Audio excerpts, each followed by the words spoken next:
Yeah, JTV, y'all. Like, comment, subscribe. We in the building. We in the MFing building. Appreciate y'all for coming in, tuning in, rocking with your boy, man. We gotta get it started. Gotta get it started in this MFing, man. Start off with liking the stream, man. Start off with liking the stream. Y'all don't play with me, man. Don't play with it. Don't play with it. Don't play with it. We're gonna talk about the 80s, man. I was not even born then, man. We're gonna talk about a crazy week in the culture. We're talking these current events. Crazy things have happened this MFN week with the death of three prominent people: Hulk Hogan, Ozzy Osbourne, and Malcolm-Jamal Warner, man. And for me, I was not a big Ozzy Osbourne Black Sabbath fan. Not really my genre, not really my music. But by the way, quick comment, bro. This is so 80s, bro. The video, the aesthetic, the drummers, all that. This is some 80s shit. Listen to music right now, man.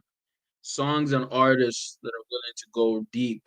You know what I mean? So shout out to him. Rest in peace to Ozzy Osbourne, brother. Let's uh we might check out a little video or something like that later, but let's check out this one, man. And then we're gonna get to the content real quick. Let's go. Whole lot of mid. How'd you even know where I live? What do you mean? Oh, she was stalking him. I did before, but I don't care. I'm gonna run it again one more time before we get to the content. Um Ozzy Osbourne guy, man. You know what I mean? But what I really knew him for was for that MTV show, right?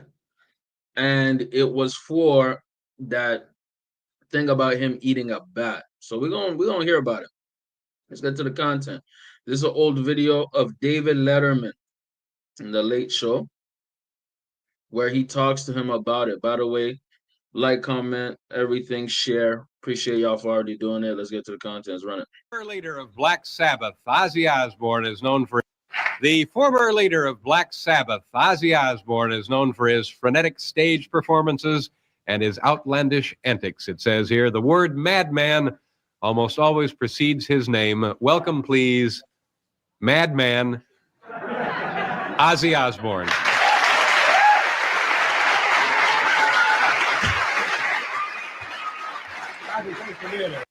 You know it was like the 80s, man. Just look at the hair, look at the style, look at the type of camera.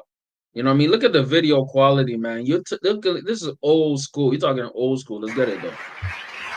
Yeah. Ozzy, thank you very much for being here. You don't look like a madman. Look in the shoe I am. You are a madman. I'm gotta be mad. Yeah. Let's just get right to it. What I hear, that you bit the head. Oh, don't. I want to bite the head of that monkey, you know. No, you didn't. You did. No, one of them. The smoking monkey. Oh, yeah, I want to smoke the monkey. Well, let's see. Here it is, the smoking monkey. That's the only one Got we his have. skins. No. But you actually, or you did, maybe you didn't actually bite. Oh, well, it was a sheer accident, actually, because I got a lot of... Oh, wait a minute. Before you start explaining it, let's tell them what you did. Bit the head off a bat. There, I said it. It wasn't Batman. It was like a bat. Uh-huh. A real bat, yeah. Okay, now, you were about to explain that. I was just about to explain it, yes. What actually happened was I got a lot of weird people at my concerts. Like, you know, it's kind of rock and roll, you know. And somebody threw a bat on stage, and I thought it was one of these toy bats. So I picked it up, bite the thing's head off, and suddenly everybody's freaking out because it's a real bat. Because, like, on the stage set, like, the bat goes like asleep when the lights go on it. So. Uh-huh. So it was, for all practical purposes, a toy bat. Yeah, but I can assure you I heard it was real. I think it's real. Let's go. the rabies shots that I went through afterwards aren't fun. No, they're painful, I understand. Very painful. Now, did you know immediately? So you see what I'm saying? This is that rock and roll, that heavy metal, that Black Sabbath-ish. I don't personally listen to it, but I know that he meant a lot to a lot of people. You know what I mean? And you have to respect people who reach the pinnacle of their career and their whatever passion that they have. Not having bitten into... Well, I've eaten some pretty rough chicken on the road, you know. Now, but there are other accounts where you bit the head off was it a pigeon? Well, it's my hobby, you know.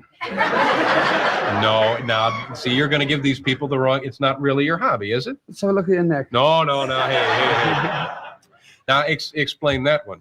Your neck? No. The pigeon or the dove or whatever it was. Well, I was kind of peckish when they had the CBS convention. Uh-huh. This iced tea is great. Excuse me. Certainly, sir. And there was a pigeon there, so I thought, well, nothing else, bite the pigeon. I mean, the pigeon didn't mind, man, because he had no choice, you know. Yeah. Let me be real, man. I think he ate actually a real bat, and I think he did it. He did that to promote him and his career. I think so. Ozzy. There's not a lot you can say about that. I know let's just and this Let's have a look at your neck. I think he also played a character, bro. No, now stop that. And we don't want to spend all our time discussing you biting the heads off stuff, but now why would you want to do that exactly? Well, people have put me down for doing this, you know, folks, you know. But I'm not putting you down. You want to do that, that's fine. But you see, the thing is, Colonel Saunders, how many chickens do you think he put to death? He didn't bite the heads up, but everybody else did.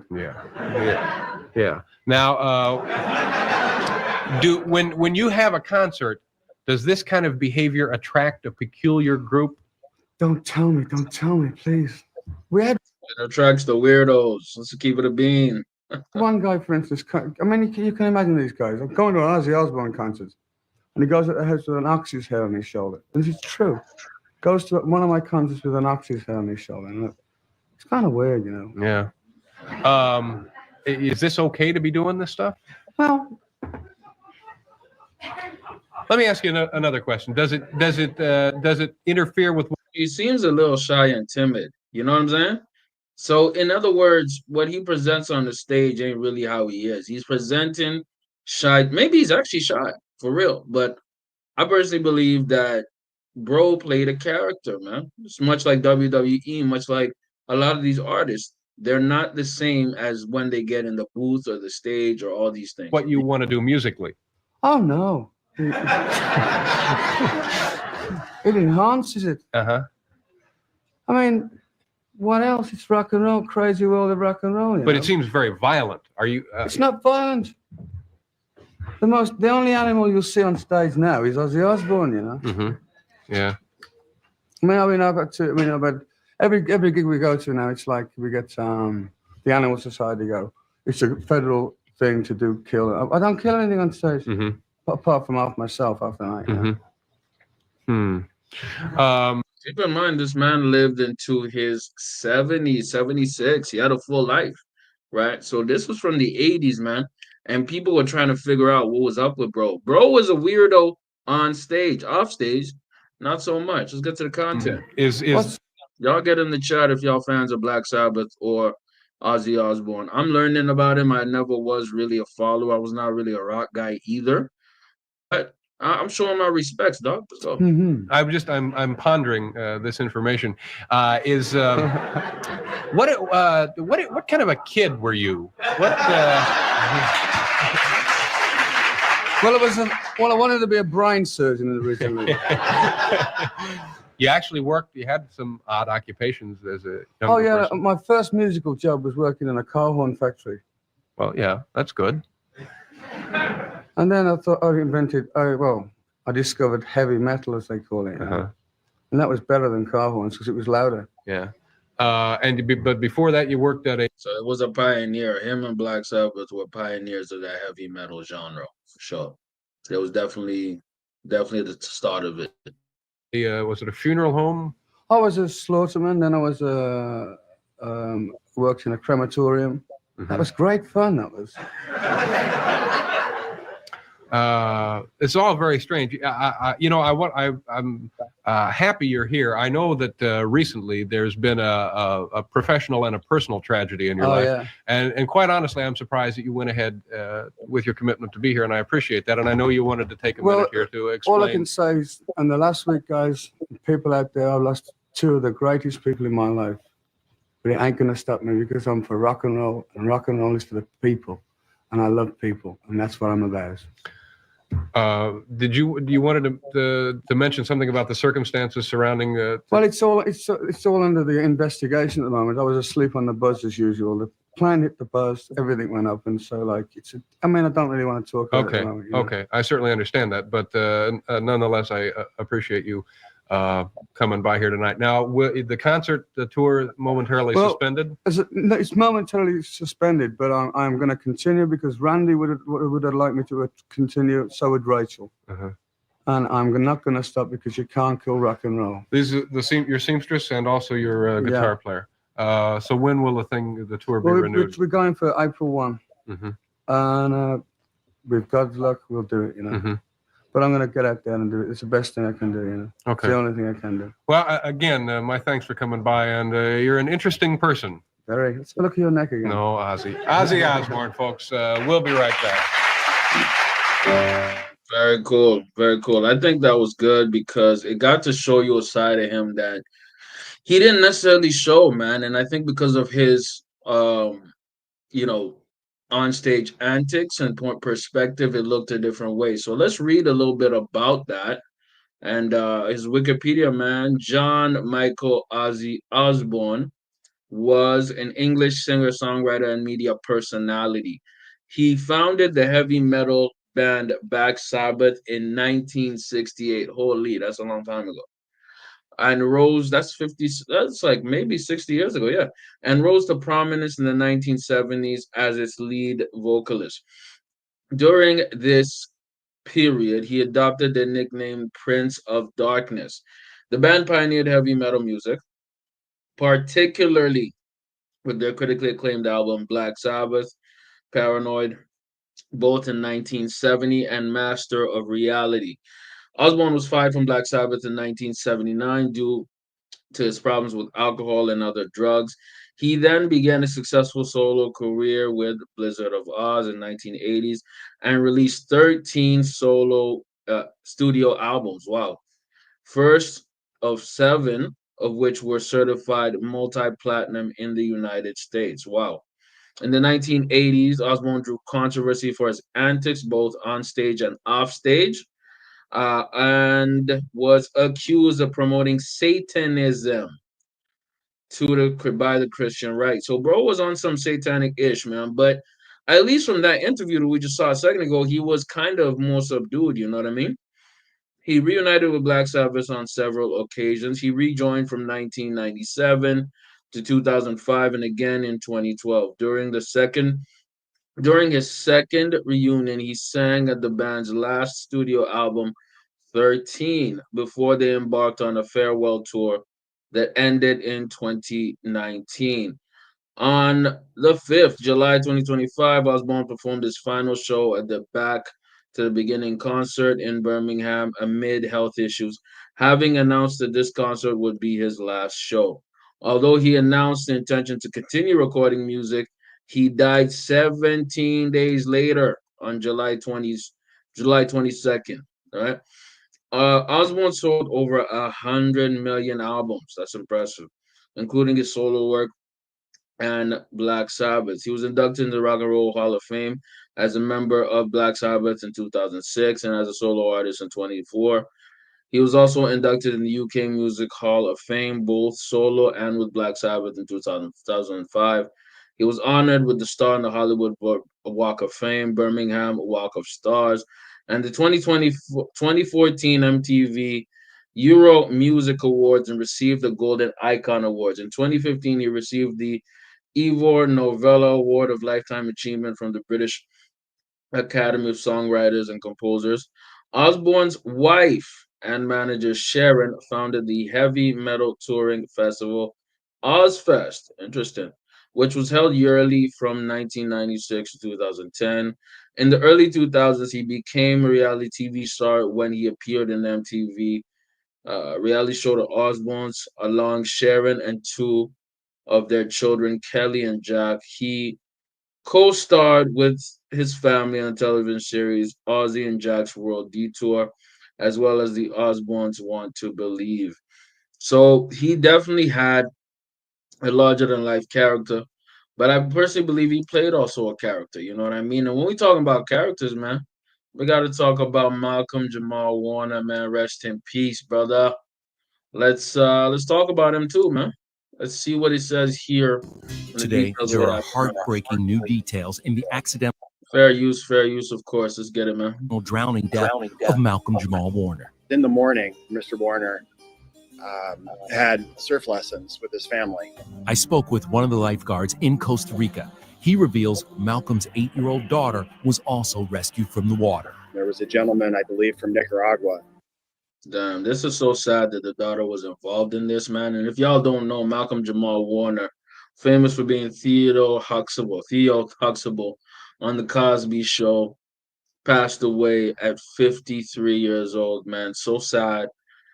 In Costa Rican vacation, and with the details, it was with his daughter. Crazy, bro. That was there with a practice surfboard and was able to get the daughter out. He put her on the surfboard and was able to kind of push her close enough to shore. She was okay.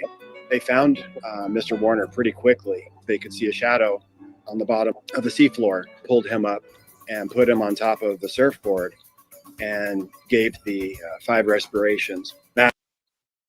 Sorry to say, it was 54 when he passed away. This was on the 20th. 6 days ago, man. Monday. No, it was Sunday. That was not successful. There were 2 other doctors that were there. They worked on Mr. Warner for at least 30 minutes, and then he was unfortunately pronounced dead. And the other man who was in critical condition, how is he doing? My understanding is that he's recovered and he's fine. How does something like this happen so quickly? Once you go under, it can happen within seconds. As soon as you ingest water or you panic, that's when you sink. That day, the remote public beach had only a few dozen surfers, so volunteer lifeguards patrolled other locations. Would it have been a different outcome if there had been a lifeguard on duty that day? 100%. Having the personnel is what's critical. This would have been avoided. If you could send a message to his wife right now, what would you say to her? I'm extremely sorry for her loss, our loss. I wish we would have been there. Today, And that's the sad part, man. There was nobody really as a lifeguard to watch as the man was fighting for his life.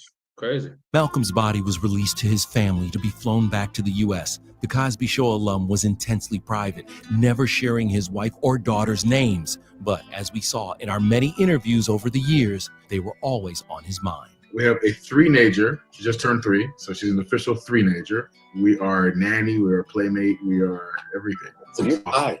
You're tired. Yeah, oh my gosh. Yeah. A production. I hear you're. She goes.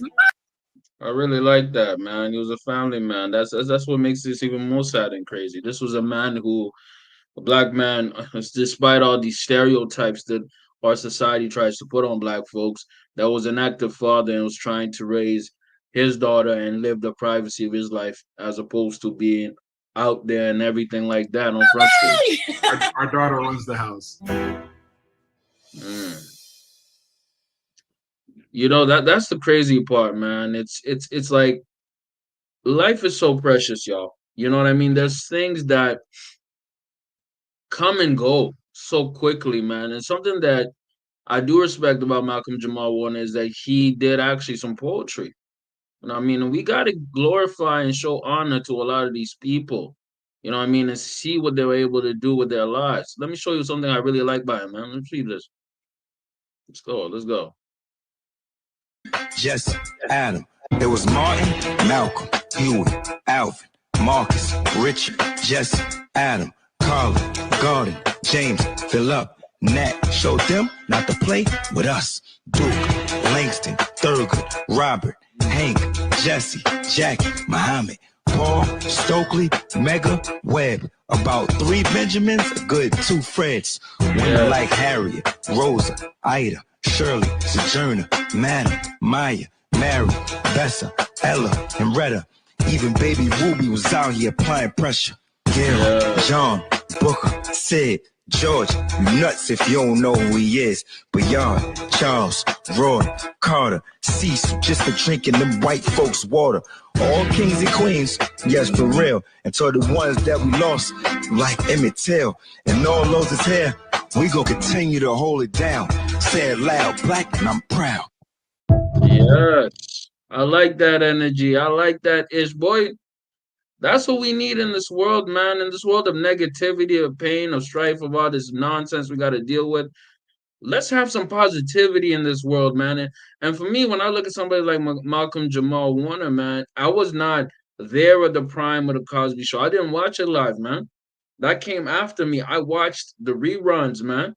You know what I mean? I rock with Theo, man. Theo was a young black man trying to make it, young black boy in a wealthy upper class family. Things that I couldn't relate to exactly, but he was still relatable to me. I'm a black boy in this Western world, you know what I mean?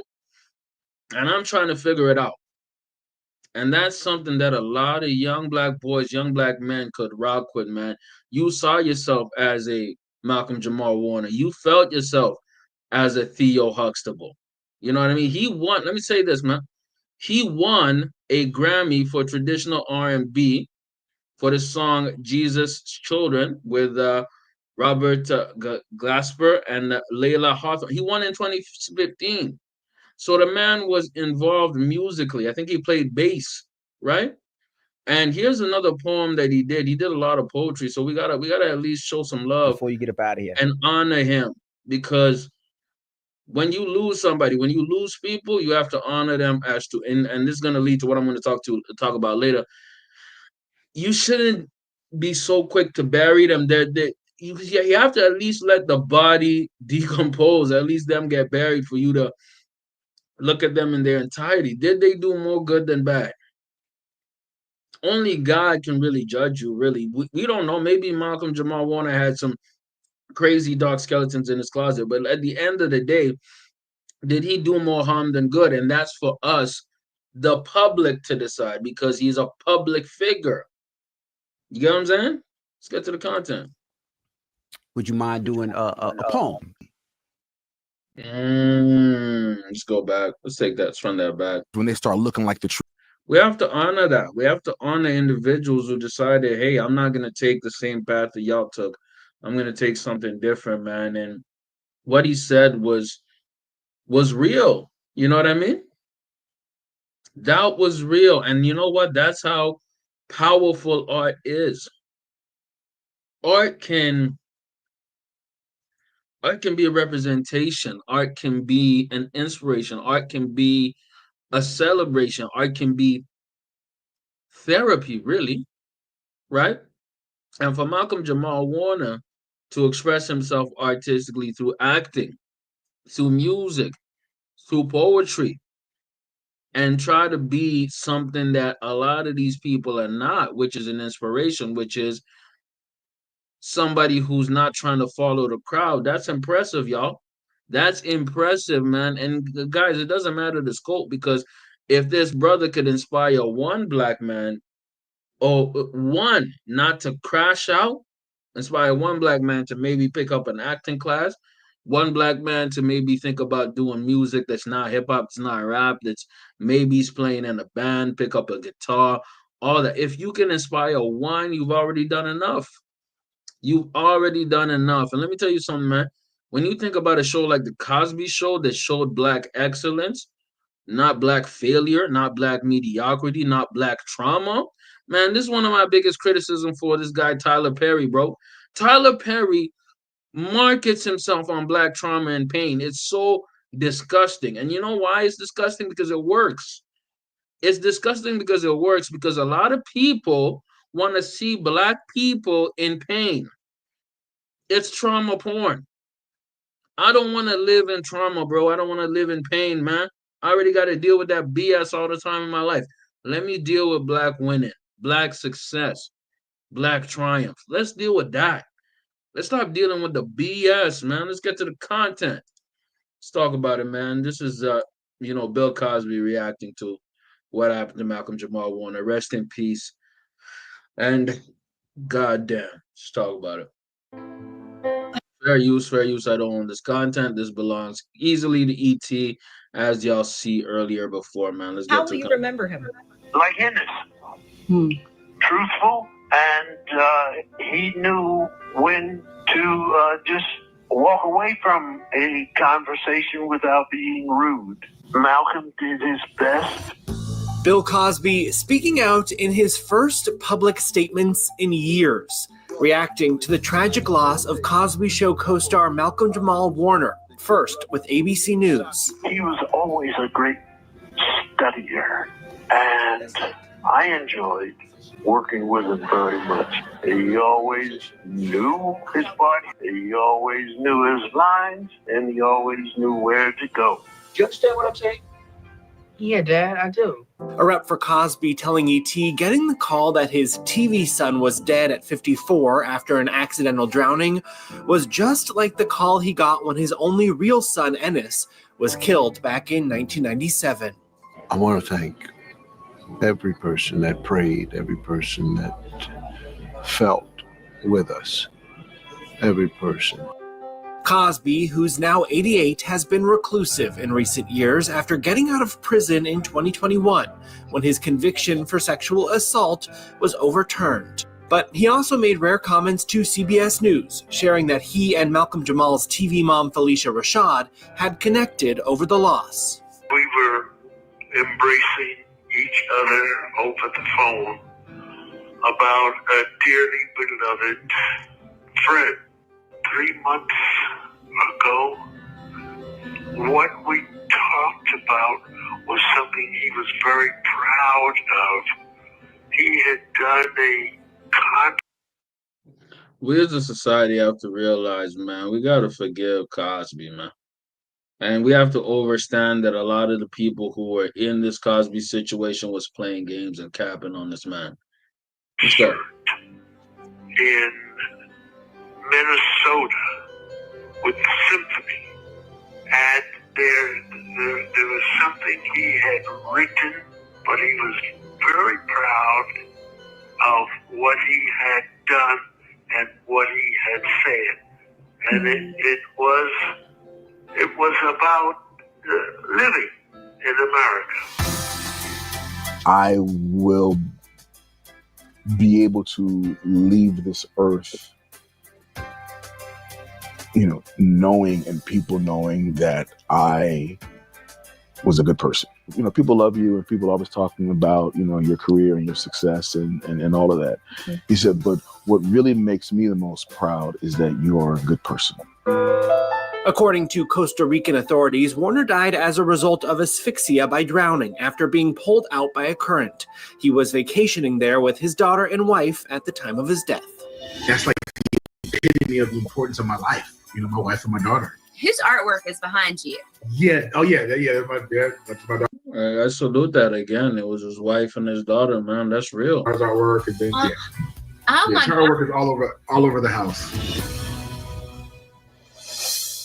Crazy, man. Crazy how life is so precious. At least my story and my understanding of this is the preciousness of life, man. It can come and go in a second, and to go out there do some surfing with your daughter, you're out here there going to have a wholesome time, and for your life to literally end like that is some of the most tragic, sad-ish I can ever imagine, man. I don't wish that on anybody. And he was on vacation. He was taking it easy. A moment of fun can turn into a moment of a legacy, a lifetime of pain. So how do we honor a person like Malcolm-Jamal Warner? We show love and appreciation to his art, man. Let's read the Wikipedia for him. Malcolm-Jamal Warner was an American actor, musician, and poet. He rose to prominence for his role as Theodore Huxtable on the NBC sitcom The Cosby Show. which earned him an Emmy nomination for Outstanding Supporting Actor in a Comedy Series at the 38th Primetime Emmy Awards. He was also known for his role as Malcolm McGee in Malcolm and Eddie, and Dr. Alex Reed in Read Between the Lines, Julius Rowe in Suits, and Dr. A.J. Austin in medical drama The Resident. Warner received a Grammy Award for Best Traditional R&B Performance for the song Jesus Children alongside Roberts Gillespie Experiment and Layla Hawthorne. So let me just read a little bit on this early life. Malcolm Warner was born in New Jersey City, New Jersey on August 18th, 1970. He was named after Malcolm X and piano jazzist Ahmed Jamal. That's real. So he had his parents, in my mind, were at least somewhat conscious. You know what I mean? I respect that. He was raised in Los Angeles after age 5. At the age of 9, he demonstrated an interest in show business that led to enrolling in acting schools. His career as a child performer later led him to graduate high school from Professional Children's School in New York City, New York. So he had already an inclination towards art. He already had an inclination towards that type of energy. And I kind of salute that, man. You have a lot of black boys who have an inclination towards some BS, some nonsense. And you know what? It's not fault really, because we're almost designed and oriented to that side and that level. Why? Because the system doesn't want you to be anything other than a crash out. You want to be a crash out? Here's the options. I'm not going to be a crash out. I'm not going to be a loser. I'm going to be something better. Let's get to the content. Let's get into Hogan though. Rest in peace, Malcolm-Jamal Warner, man. You know what I mean? And let's listen to some commentary. I think I did a video early on this. If y'all check my videos, my content. But I wanted to get another different point of view of somebody who had been born in the 80s, man. One of my favorite content creators is Mr. Hassan Campbell. Fair use, fair use. I don't own this content. Let's get to the content, though. Y'all already know the rules. And y'all know the rules, man. Y'all better like, comment, subscribe, man. And also share. Share the content, man. Help your boy grow. Help this Negro grow. Let's go. When you come in my house, take off your shoes. Super violate that like button. Shall we begin? Shall we begin?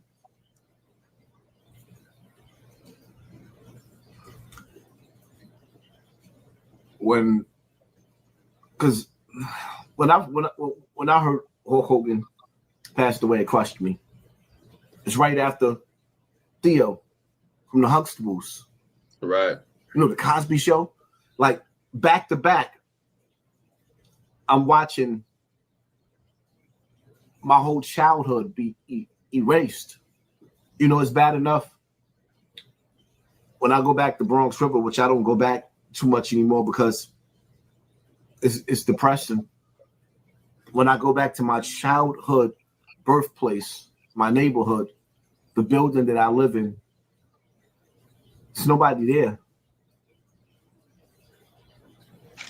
And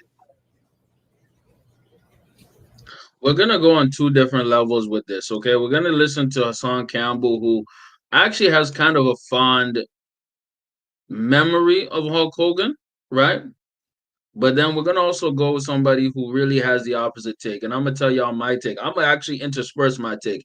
I want y'all to get in the chat and let me know y'all take, y'all point of view. Hulk Hogan, was he good? Was he bad? You know what I mean? The passing of him, what's the internet reaction? Y'all holler at me, man.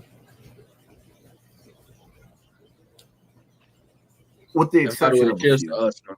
Shout out to Ralph. You already know who you is. But there's nobody there. Like, growing up, I could actually go into any apartment and use the. And by the way, if y'all haven't already liked the content, what are you doing, man? If y'all ain't getting active in the chat, what are y'all doing? I appreciate everybody who already did. Love y'all. Let's get to the content. Thank you so much. Bathroom. And if you're listening audio only, man, I need y'all to smash that like button. If you're listening on the membership, thank you so much for joining the membership. If you're listening on the Patreon, thank you so much for being on the Patreon. I love and appreciate y'all more than you know. Get something to eat, or if I'm tired, I can go lay down on somebody's couch or somebody's bed. My whole childhood, I'm watching be erased. Now, okay, so Hulk Hogan, now everybody wants to bring up the fact that he said, basically, if his daughter was going to be dating a nigga, he'd rather it be a rich one. That's basically what he said. Me personally, I don't see nothing wrong with what he said. You know why?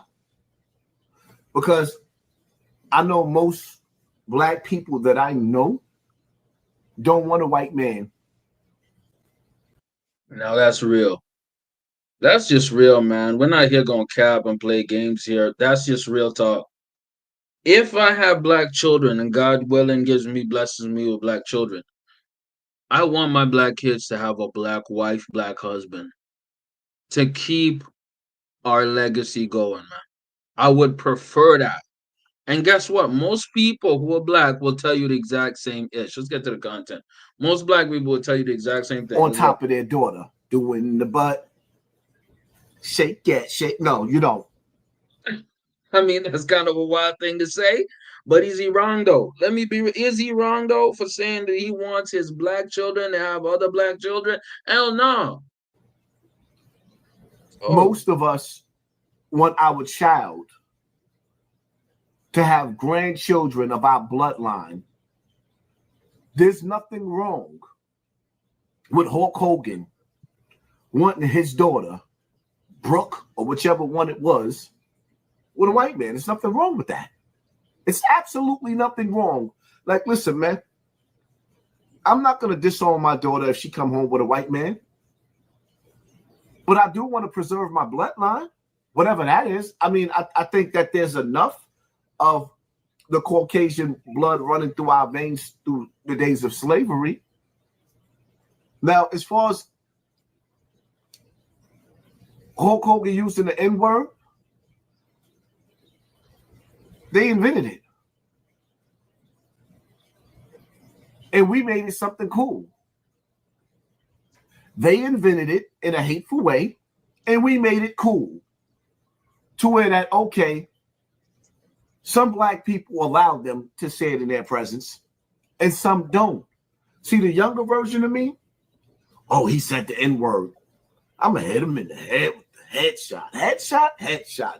The newer version of me, you think I'm going to throw my life away and go to jail for the rest of my life because somebody used a word that niggas made popular through rap songs? Let's keep it real, man. We did make it popular through rap songs, right? The word has changed and transformed its meaning, but would I be mad or upset that a black man or woman would spaz out and freak out on some other person who's non-black using it? No, I would not be surprised by that. I won't blame them for that. I won't blame them for thinking that Hogan is an outright racist and everything in between for him expressing that. You understand what I'm saying? I have no problem with that. But at the same time, you have to understand the circumstances, the context of what was going on with Hulk Hogan when he said these things, right? You have to understand it. And for me, I'm just going to keep it blunt, keep it a stack with you. I understand. I don't think he is really that much of I don't believe it. I believe a lot of people who don't like Hogan use it as an excuse to bury him. Why? Because he also was a piece of shit towards a lot of people, not only in the industry, but outside the industry. He's done a lot of shady ish. Let's go. So we're now subconsciously, you hear music so much and you sing it. So these people say that word every day. They just got to be cautious. Now, we'll get up on our platforms or go anywhere and call them rednecks, crackers, and all types of stuff like that. Say whatever we want to say, and we say it freely. Right. I'm not going to let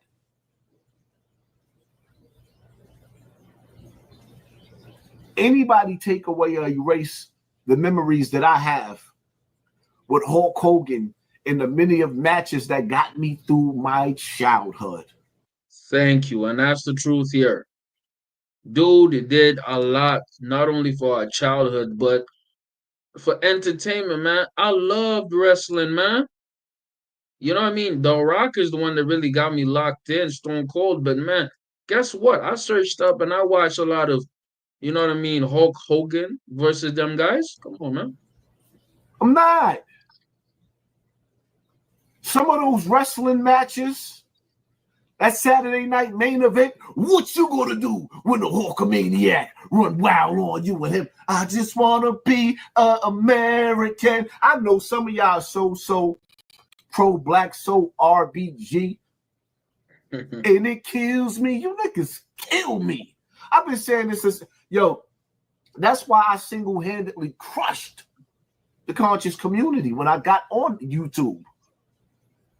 And let me tell you about these conscious brothers, man. A lot of them are cappers. A lot of them are fakers. A lot of them are two-timers. A lot of them are grifters, man. They just in it for a bag. They're not being genuine. They're just doing it all for a bag, man. Dr. Umar Johnson, Brother Polite, all of them are coming in it for a bag, dog. I'm going to show you another one who I think is a grifter, is a finesser, he's a liar, and he's doing it for a bag. They're doing it for a bag. Let me tell you something, man. I do a lot of things for the bag, but I have integrity in a lot of things as well. I'm not going to do some things for the bag. I'm not going to loosen up my integrity. Let's go. I crushed the conscious community. But y'all forgot about that? Because most of them Brother Polites and all the rest, they're full of it, my nigga. And watch out for my next video where we're going to talk about begging ass Umar Johnson.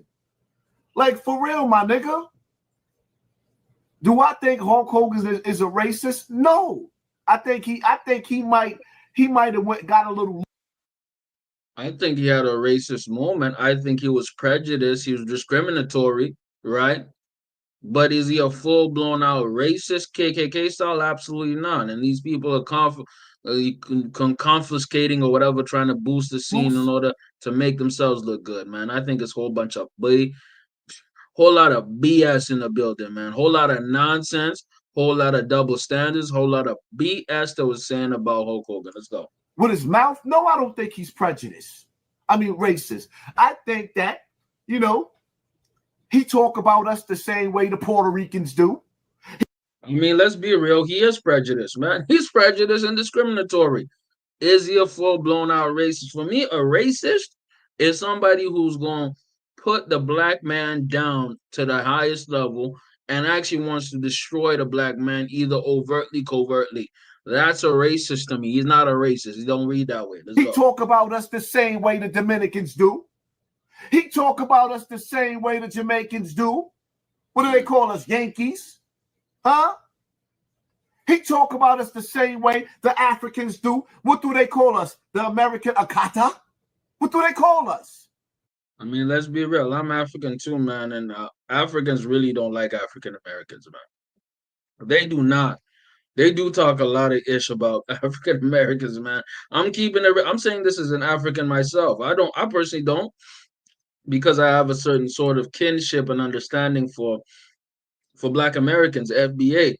But let me tell you, a lot of Africans do not, bro. I'm being with you. They do talk a lot of ish about Americans. Let's go. When Africans come to America, they don't mingle with us at all. And for some weird reason, they'll end up in a whole building with a whole neighborhood where it's blocks of them. It might be 10,000 of them in a neighborhood, and you don't see them hanging out with none of us. None of us, none of us. So if he's a little bit prejudiced like everybody else, do you know if you call a Puerto Rican a Dominican, they will punch you dead in your face? If you call a Puerto Rican a Mexican, do you know they will punch you dead in your face? Everybody got a little bit of prejudice in them. So am I mad at Hulk Hogan where I'm going to erase me sitting up there watching him go at it with Andre the Giant, and he picked him up and slammed him, and the whole arena went crazy because nobody in their mama thought that anybody would be able to pick up Andre the Giant like that? You think that's going to take away all the years of watching Hulk Hogan beat up on Big John Studd and King Kong Bundy and Macho Man Randy Savage. No, you niggas is not gonna take away my childhood. That shit, that hurt it. It did. I don't care what you niggas say. And I'm gonna tell you something else too. I ain't got no problem with no rednecks, my nigga. If it's on, it's on. If we gotta draw the line, it's on and on. But I done had some of the most fun. Man, let me tell you something, man. Don't nobody have fun like white people. Don't nobody have fun. By the way, y'all go show some love and support to Hassan Campbell, man. He's spitting some heat. He's spitting some fire. The fact remains is that do most human beings have a prejudice bone or discriminatory bone towards their side and their people? Absolutely. Are you dumb, stupid, and slow? That's just the facts of life. Was Hulk Hogan himself, you know what I mean, prejudiced and discriminatory towards his own people regarding his own daughter? Absolutely, yes. But what was the context of how that happened? He was being recorded during having a sex tape with his best friend's wife, clearly drunk and inebriated. Did his actions reflect that of a real racist? Maybe to some. To me, I don't think so. He didn't read like a genuine racist to me. He was like a regular MFer, man. Now, let me tell you something, man. Did he treat black people worse than white people? I don't think so. I didn't. You know who I think is genuinely racist? Triple H. I think Triple H might be racist. I'm not even capping. Triple H is probably more racist than Hulk Hogan. But y'all ain't gonna talk about that. Y'all ain't gonna talk about that. Let's talk about it. Like white people. I know some of y'all gonna get in my comment section. Oh, he's a sellout. So what? I don't care. Half y'all don't like me. I don't like you niggas neither. Y'all only come on my platform to see if I'm gonna crash out. Or to see if my numbers is gonna climb back up. You niggas got the evil eye. One thing I'm gonna say is when I go outside and I load up and I'm locked and loaded, it's sad. Because there's always a black person talking about you can't come outside or you can't come to their hood. And then when I go outside, it's, oh, you only went outside because you paying niggas to be around you. Like, really? And this is, and then just the thought of this even being part of the conversation, like, why? Huh? Rest in peace to Hulk Hogan. He was a content creator before we was content creators. Damn near every little black boy. We played wrestling in the hallways. This is how we learned how to fight. We ain't wrestled in school. We wrestled in the hallways. Playing corners in the elevator. And if you get stuck in the middle, you knew you was going to get beat down. Y'all can never erase history, my nigga. Preach on it, man. Talk about it. People want to erase history for the new age BS that we got to deal with. And this cancel culture, everybody has to be perfect. Everybody has to be an MF and Saint is the stupidest crock of BS that I've ever seen. Y'all are stupid. Y'all are stupid, man. And y'all want to have perfection when none of y'all are perfect. Y'all want to take talk about the person's, something in their eye when you are not paying attention to the speck in your eye. You damn hypocrites. I don't respect you. Hate it or love it, no matter what that man say, that man got a lot of us through our childhood. Preach.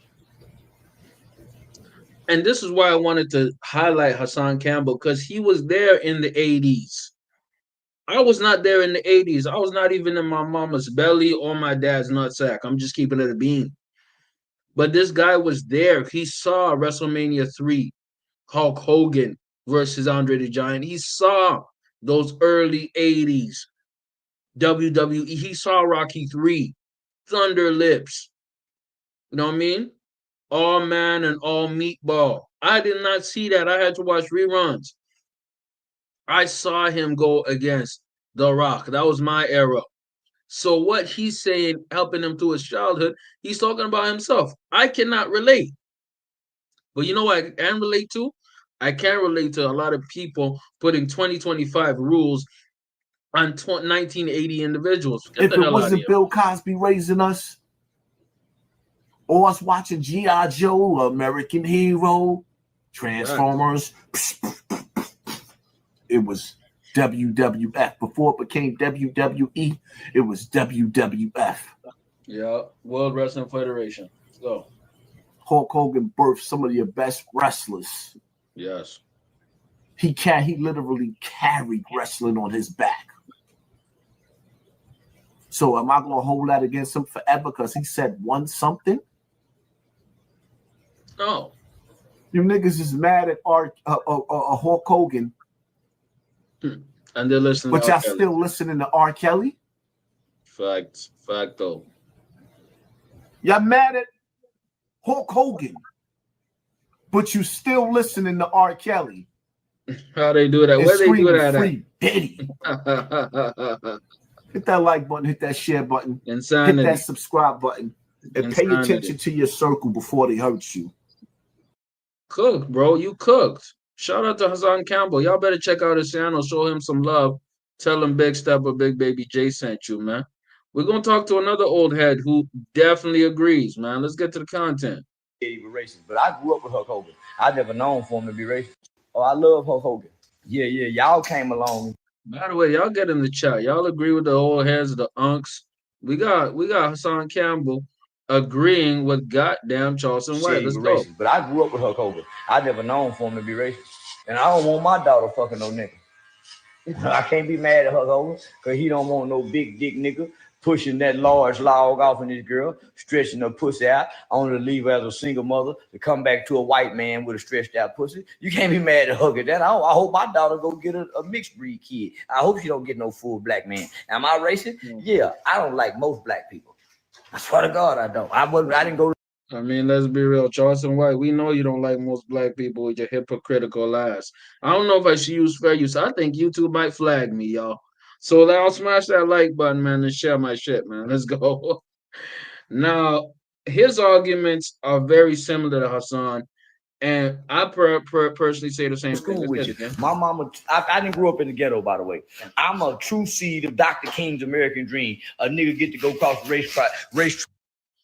And you know, they putting that Beijing on that boy, man. They spraying the hell out that boy because he's struggling. Brother, you are struggling. Let it go. Let it go. Yeah, you gotta let it go, family. Let the ish go. But the barber doing his best. He's trying to get his money. Cracks whole hand with white people. I ain't like you niggas. I ain't mad at white people about a motherfucking thing. 99 to 100% of white people never own a slave that's alive today. So fuck y'all mad for. Fuck y'all mad for. 99 to 100% of white people alive today never own slaves. And back then, only a small portion of white people own slaves. So how you gonna be mad at all white people, nigga? Because they got hired as the supervisor to oversee the nigga. Well, the truth of the matter is, white hatred, it doesn't make a lot of logical sense. You just have to hate people who hate you, or you have to be the type of individual who understands, hey, if I have an op, I'm mad at the op, that specific op. I'm not mad at everybody associated to the op. Do you understand what I'm saying? You talking about even the black supervisor put the whip on the nigga. So how you gonna be mad at the white boy supervisor cracking the whip when master gone? Supervisor on the job do the same thing when the manager leave. Nigga, he play like he the manager and mistreat all the other workers he don't like. So I don't want to hear shit. Nigga, Hulk Hogan is a legend. And don't nobody want their daughter fucking a nigga but a project bitch. They don't want to have.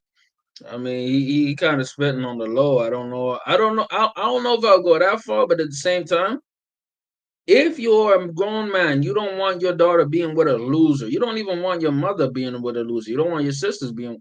Any woman that you care for, you don't want them with a loser. And Hulk Hogan didn't say nigga. He said if she's gonna fuck a black guy, I hope she fuck an NBA nigga. And I would now love for my daughter to go get a rich NBA nigga. But don't nobody want no broke nigga pushing no big good dick off in their daughter. That dick good and big, and he ain't got no money. He all her the reward. She got to come to get the reward. No, that's not a legacy. It's gonna be a single mother soon. They don't know. Stop talking. Stop trying to explain to poor black people what racism is. They get prejudice confused with racism. Yeah. They don't know capitalism supersedes racism. Racism is a thing of the past. Capitalism rules. I disagree. I disagree strongly with that. Now, what's bigger than racism is definitely economics. That's bigger than racism.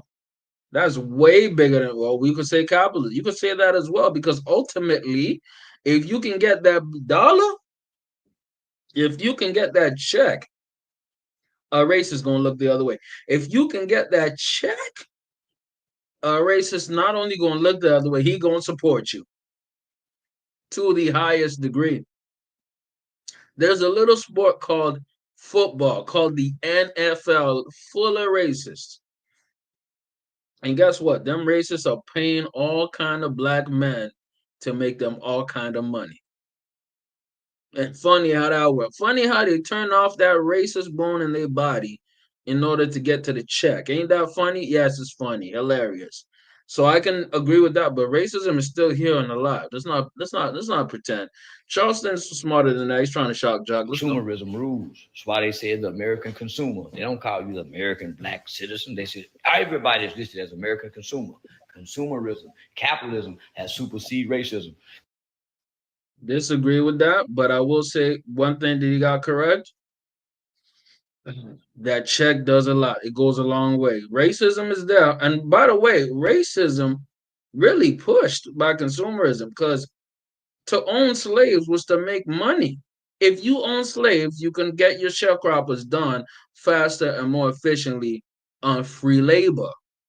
And guess what that led to? The check. Guess what the slave master was doing? Sleeping with the black woman. Why? Because we the ish. We the top. We kings and queens. But guess what? Guess what though? Once you lose understanding of who you are and your people and your pride and your excellence, you lose yourself. Let's talk about it. So here's an interesting quote from Devon Dudley. Devon Dudley, as y'all know, if y'all don't know, he's part of the Dudley brothers, black, clearly, right? And this individual worked with Hulk Hogan, right? And when I say work, it means the wrestling type work. You know what I mean? Like they literally work together, right? So this is cool. There were two separate occasions where Hulk Hogan actually saved my career. And I get it. I understand why you're hurt by it. I was hurt by it, meaning the racist comments. And like the Bible says, forgive. And I think that's the problem with a lot of people, man. They don't have a forgiving heart or forgiving understanding for the simple fact that they want you one thing to define you. Let me tell you something. If you're gonna if we're gonna be the type of world where we let one thing define us, we're going into a a world that we're all messed up. One thing is gonna define your entire career. One thing's gonna define who you are. Think of your very worst moment or your top 3 worst moments, and you're gonna have them define you? Hell to the nah, man. I'm not gonna do that. I'm not gonna rock with that. Let's get to the content. He says this: I was hurt by it, but like the Bible says, forgive. Because if you don't forgive your brother, I will not forgive you. That's exactly what the Bible says. He apologized to me, Devon Dudley. So he did apologize. Keep in mind, these are the people that this man worked with. I'm talking about Hulk Hogan here. He worked with these people and he apologized to them, right? And now we're taking offense on something that had nothing to do with us. All these things that we gotta, as black people, gotta stick up for, man. Get the hell out of here, man. And let me show you one of these goofy black ass, whack ass niggas who actually has been hating on Hulk Hogan. Let's look at this goofy. Y'all get in the chat. Y'all disagree. And so we could get into the depth. By the way, fair use, fair use. I don't own this content. This belongs to JBP. There's a high chance I'll flag this shit. But like I say, man, the best way we can fight censorship is smashing that like button. Join the membership, only $3 a month. Share the content. Thank you if you already did. I appreciate you. Come on. Of it, but he was a unique. He was an American original. There just aren't many people like Hulk Hogan, and so I get why people love him. Got it. And if he had died in 1994, or maybe even 2004, we probably would be, the White House would be like at half mast right now. I mean, people be marching in the street. Sometimes living a long time is hard. Yeah. Because you have to live life and people find out who you are and you become something else. For me, Hulk Hogan, for me, there's two issues. There's a lot of issues with Hulk Hogan. He was garbage in lots of ways. But hell of an obituary. That was the professional part. Now I'm pivoting. I will acknowledge the pivot. Okay, end scene.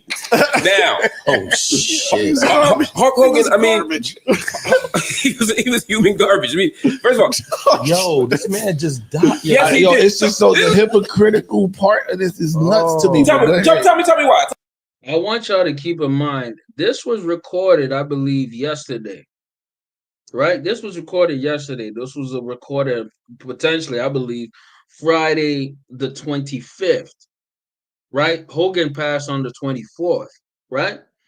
Literally less than 24 hours since this MFer passed, you're already saying he's a piece of like what are we doing, bruh?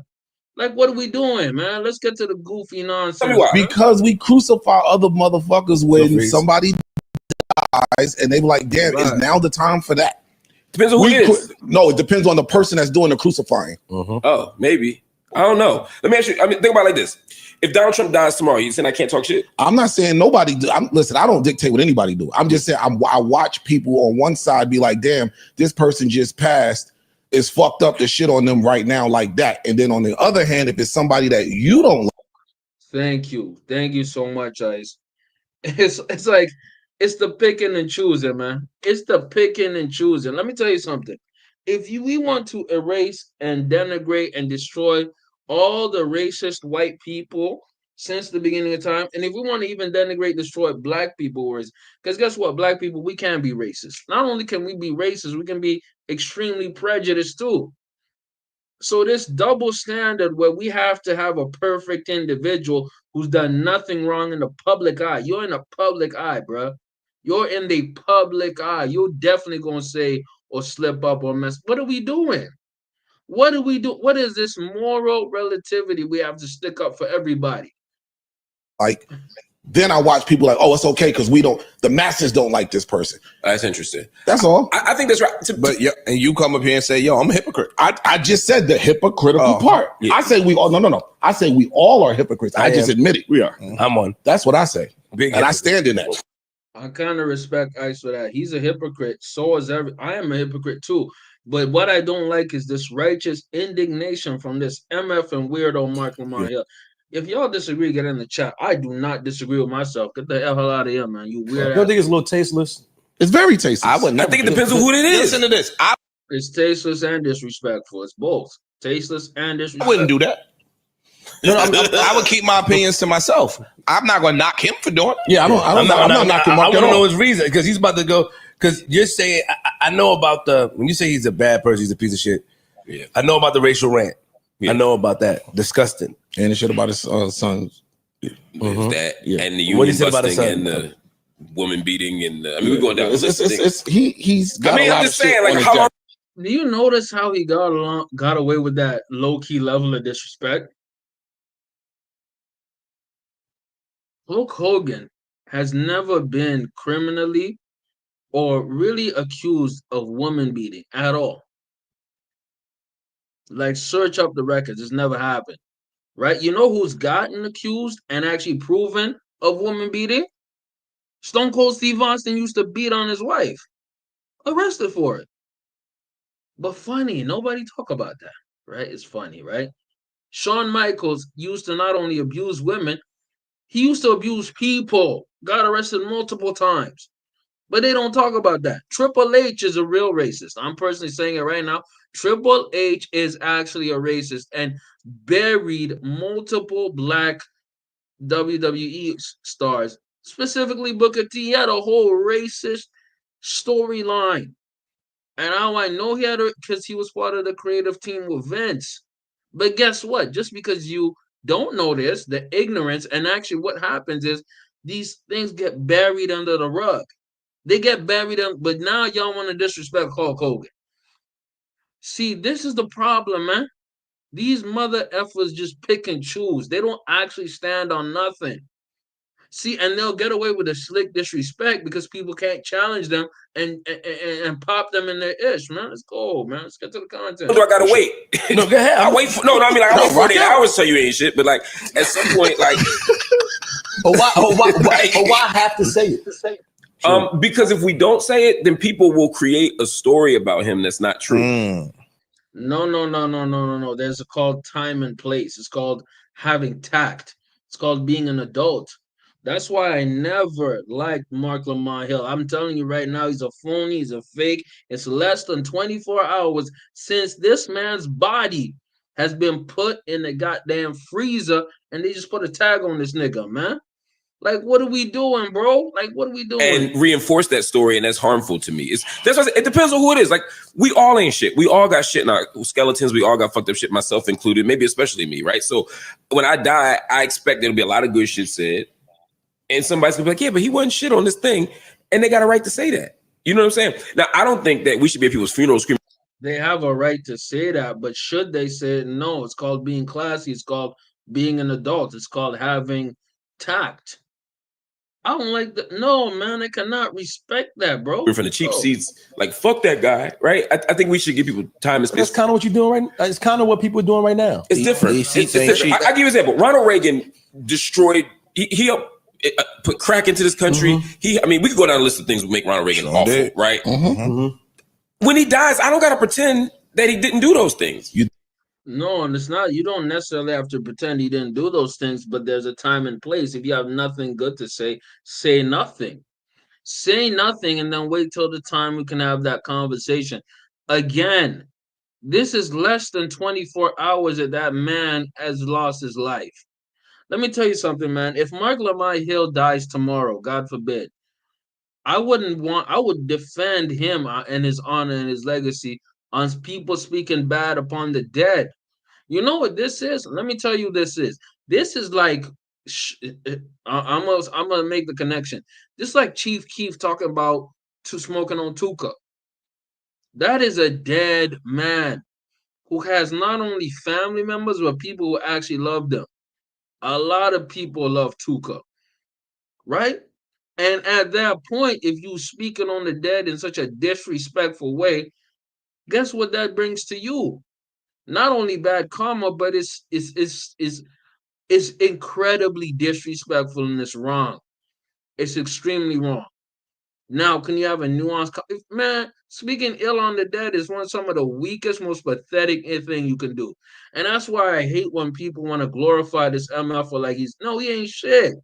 And I'm saying he ain't shit right now. Look, when he passes away, I'm not gonna bury him and disrespect him and say, okay, I didn't agree with a lot of his points and opinions, but I'm not gonna go off on him because no, man, he's clearly a piece of shit. But let me tell you this. I'm gonna say that while he's alive, which makes me a lot more classy than this piece of shit. Let's go. You don't gotta say nothing. You can shut your mouth. You can shut your mouth on a dead person who's been less than 24 hours, had his life ended. Man, he's a piece of shit, dog. It is what it is. Y'all get in the chat, man. Yeah, I don't know. Y'all agree with me? Y'all can even dislike this video. I don't give a fuck. He's a piece of shit. Say nothing. True. And if it's the average person who ain't shit, I don't say nothing. I got a neighbor who ain't shit. I ain't going past his funeral. I ain't tweeting about him. Like Jim wasn't shit. Jim never cut his lawn. You know what I mean? So he's low-key admitting that this is cloud chasing. This is just for the cloud. Like, I hate these people, man. Let me tell you something. These are the liberals, man. These are the same liberals who say that they care, who say that they're empathetic, who say they're all this, but behind closed doors or even in front of everybody, they showing who they really are. No class, no tact, no understanding of what being a human being is. These people are disgusting and are gross. It is what it is. Like, fuck, you know what I mean? Like, I might be like, fuck Jim, but I might not go to the funeral. I ain't gonna say nothing. But like when you do public work and public harm, and it's like these ain't secrets. You know, I knew Hulk Hogan, right? So I've seen him. Excuse me? Yeah, I knew Hulk Hogan. Yeah, I mean, what you mean you knew Hulk Hogan? Mark Lamar Hill, pussy. What are you talking about? Yeah, I know. I got to know Hulk Hogan a bit, and to be honest, he was very nice to me. Oh, okay. He was super nice, man. I've interviewed him multiple times. Oh my! I hate that. Like you and Mel, y'all y'all do know him. I found out he wasn't shit. I didn't. The first time I interviewed him, he was great. Second time I interviewed him and what was his name? Mouth of the South. Jimmy Hart. Jimmy Hart. And super nice. He arm wrestled my daughter. You know what I mean? They had a whole match. He did a drop for her. I was like, yo, this is the coolest motherfucker alive. Right. Then like the next day, literally that day, because I was with him when I was with Hulk Hogan when the Gawker thing happened. Mm-hmm. When we found out that he had sex with his best friend's wife. Well, Billy Billy Joel did that. And I do love For the Longest Time. Okay, fair enough. Billy Joel's off I want to strike that one from the record. We don't know the details. I do. Wait, hold on. Let's scratch that fucking We're scratching that. So keep in mind that here's the crazy part. This MFer, man, think about it like this. He met Hulk Hogan, right? And when he met Hulk Hogan treated him well and respectful and gracious. Hulk Hogan treated him well and his daughter well, respectful and gracious, right? And instead of going by what he saw and experienced in real life with this individual, he's going off a whole internet scandal that was created to destroy and rip about the reputation of a generational global superstar. So he'd rather believe his lying eyes than what he just saw in 4K.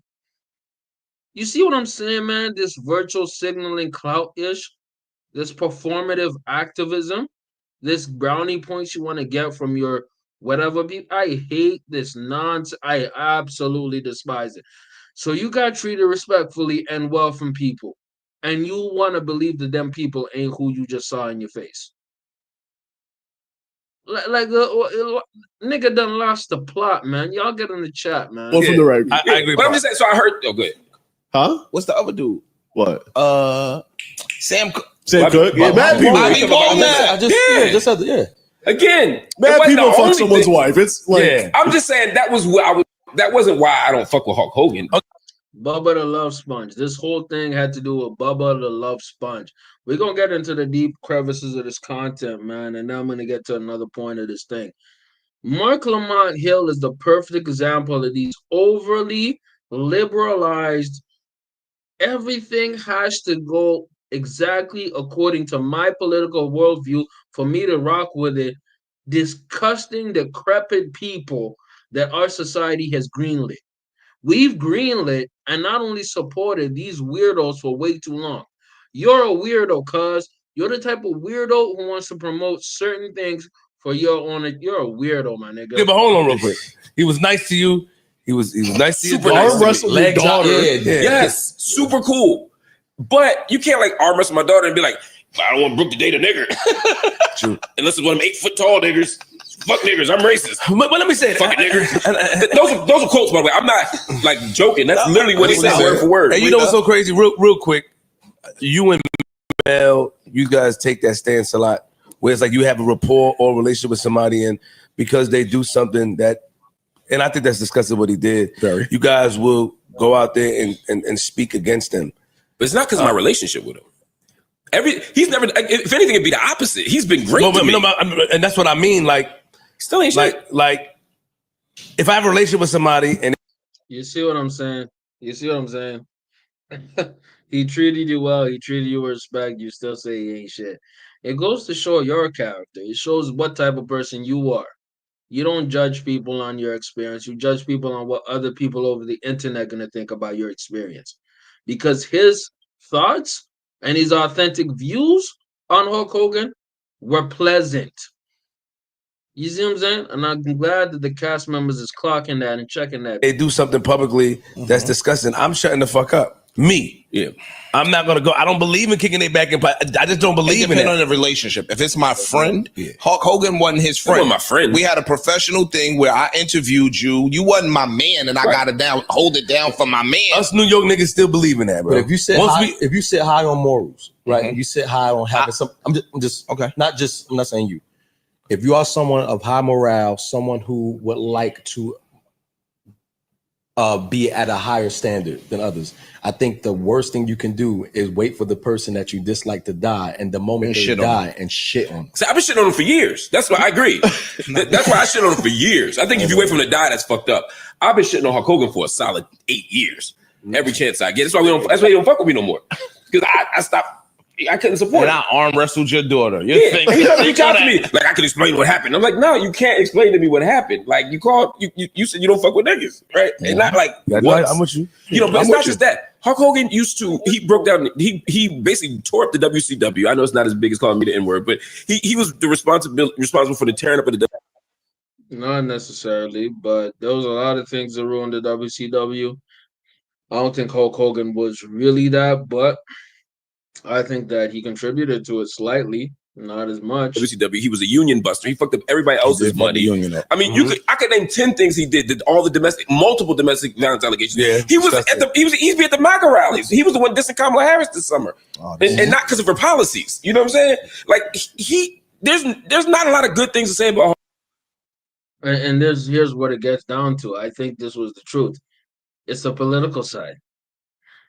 If Hulk Hogan, I'm gonna be real with you, if Hulk Hogan was doing some political leanings to the left, in other words, Kamala Harris and them, I think Malcolm-Jamal Warner would be just fine and would actually be singing the praises of Hulk Hogan.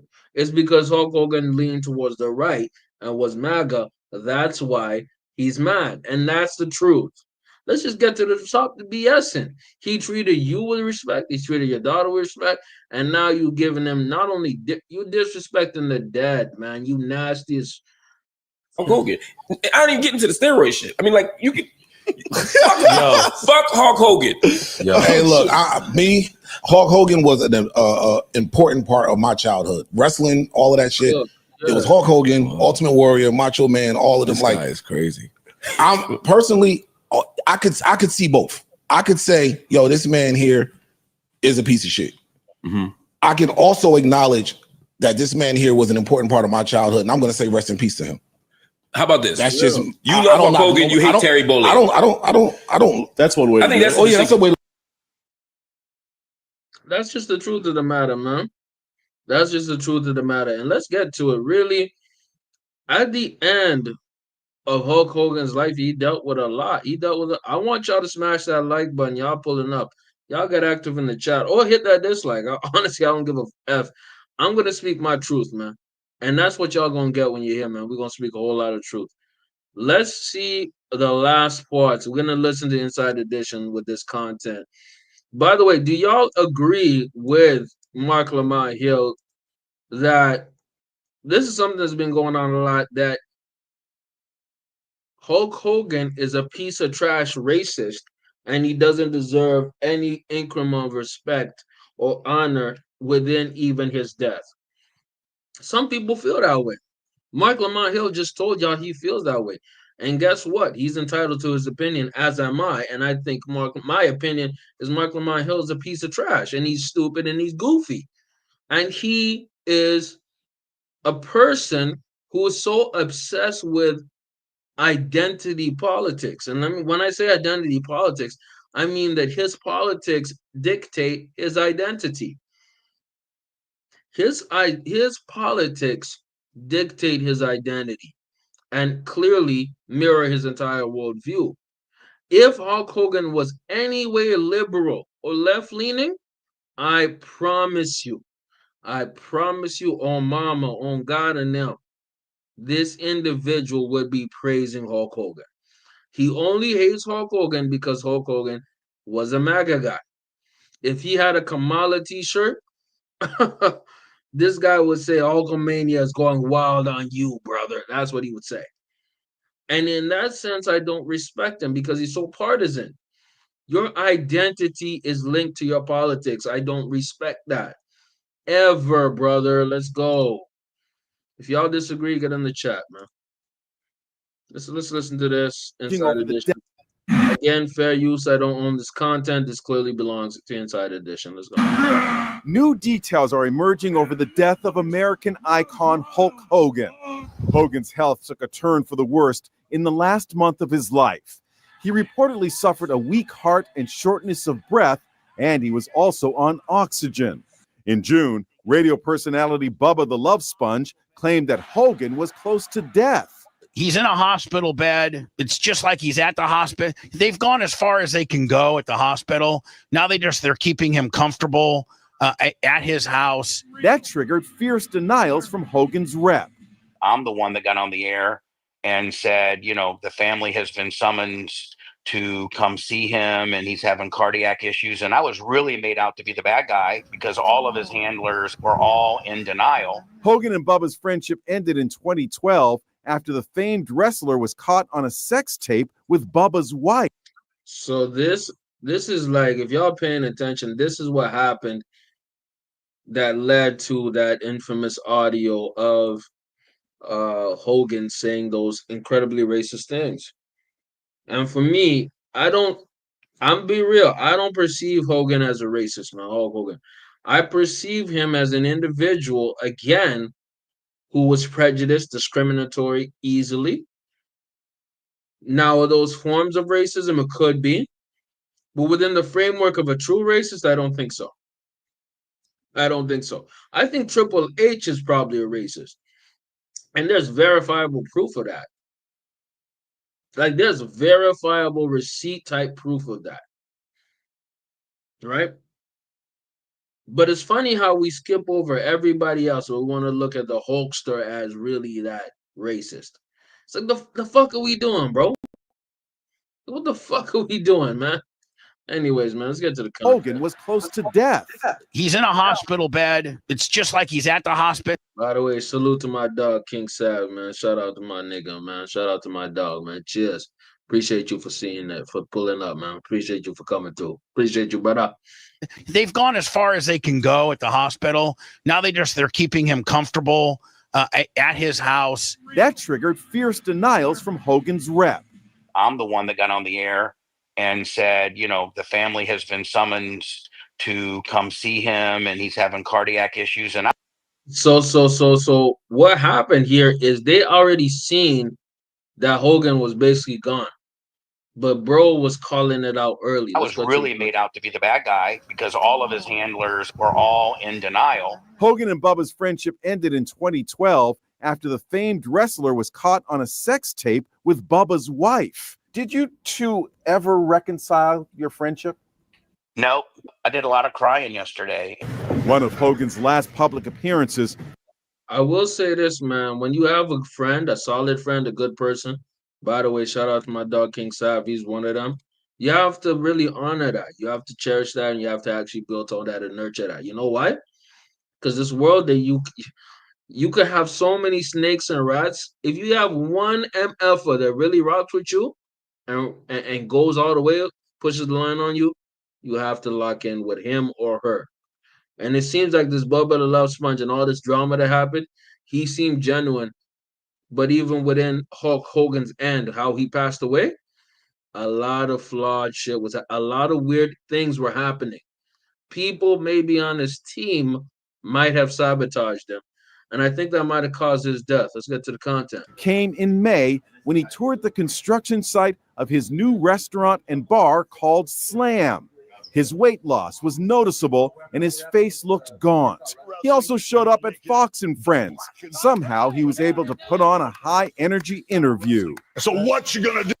Keep in mind, this man was 70. Since 71, dog. That's an old man. It's a geezer family. That's not even a boomer. It's an old nigga, man. Over the years, he admitted using steroids, which doctors say can significantly increase the risk of heart attacks. When I got in the professional wrestling business, not trying to point fingers, but everybody. I mean, let's be real. Yeah, he's a wrestler. All of them use steroids. They still use steroids right now. Let's keep it a bean. They all use steroids right now. But it helps part of the system. Now, here's the thing. If you're smart, let me show you something.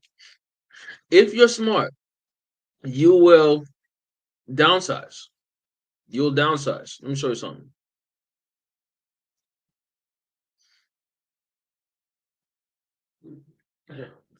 One of my favorite wrestlers growing up was Dave Bautista, the Beast. Dave Batista is 50. I believe the man is 53, 54, and he stopped using steroids, man. Not only did he stop using steroids, he personally downsized. And that's something a lot of wrestlers should do to live longer. If he stayed on all them steroids and stayed looking like a 300-pound monster, he would have died. He would have died already. Let me tell you something about wrestling. A lot of these wrestlers die in their 50s, man. They die in their 50s, family. 50s. If they even reach 60 years old, that's a blessing. So what Dave Batista did, by the way, shout out to the Batista bomb. I was a big wrestling fan. If y'all know me, y'all know I love wrestling, man. He became smaller. Why did he become smaller? Because your heart can't handle you being 300 something pounds at 50 damn years old. Your heart can't pump like that, man. Bodybuilders, a lot of them, they die in their 50s. Let me show you one of my favorite bodybuilders, right? Mr. Ronnie Coleman. This is the 8-time Mr. Olympia. He can't walk. He cannot walk. Why can't he walk? This man has had 30 surgeries on his back. He is in his 50s. The nigga can't walk, bro. It's so sad to see because this was the guy, man. Look how big he was. Nigga can't walk in his 50s, man. Like, how sad is that? How sad is that? You was literally the most muscular person in the world 8 times. 8 times you was the most diesel nigga in the entire planet. 8 times. Not 1, not 2, not 3, not 4, not 5, not 6, not 7. 8 MFing times you was the most cock diesel nigga in the entire planet. And now you can barely walk. You struggle. You are in a wheelchair. Right? And it's sad to see because these individuals, they inspired us, man. These individuals we looked at as these were heroes to us, man. If you were in the hood, if you were just in the block, if you're just a black male in general, and you came up watching somebody like that, the MFing Ronnie Coleman, we looked up to Dave Batista with the Batista bomb. Like, yo, you have to be a certain age to understand this. The man became a whole monster in the WWE and decided to downsize. He looks like an FAG. Y'all figure out what that means. He looks like a whole FAG. But guess what? He's probably gonna have way more years in his life because he decided, hey, I'm gonna stop inserting syringes up my bum. I'm gonna stop eating all these steroids and I'm going to get smaller and become skinnier and help my heart to live for another 10, maybe 15 years. Unfortunately, I think shout out to Dave Batista, his team, or maybe his knowledge, his wisdom taught him that. And unfortunately, even though the Hulk Hogan went up to 71 years old, which is really rare, incredibly rare. Because guys in his era, I'm gonna show you another guy in his era, man. I'm gonna show you another guy in his era. One guy that was big in his era was the Ultimate Warrior, man. Ultimate Cock Diesel, no Diddy, man. Yoked to the mother effing brim. Look at him. Guess how old he is when he died? Y'all get in the chat. How old was he when he died? He was the exact same era as Hulk. 54, y'all. 54. This man died at 54, family. In 2014, 10 plus years ago. In other words, this man right now would be 64 years old if he was still alive. He died of a heart attack. The same thing the Hulk Hogan died. Okay, let's go another person from his era. Right? Another person from his era. Y'all get in the chat, man. We're gonna talk some wrestling tonight. I don't care. We're having fun. We're gonna talk some wrestling tonight. Randy Savage, right? Macho Man Randy Savage. All kinds of duels and battles. Guess when he died? 58 years old. 58 years old. I want y'all to guess the cause of death, man. Y'all get in the chat. Y'all get in the chat.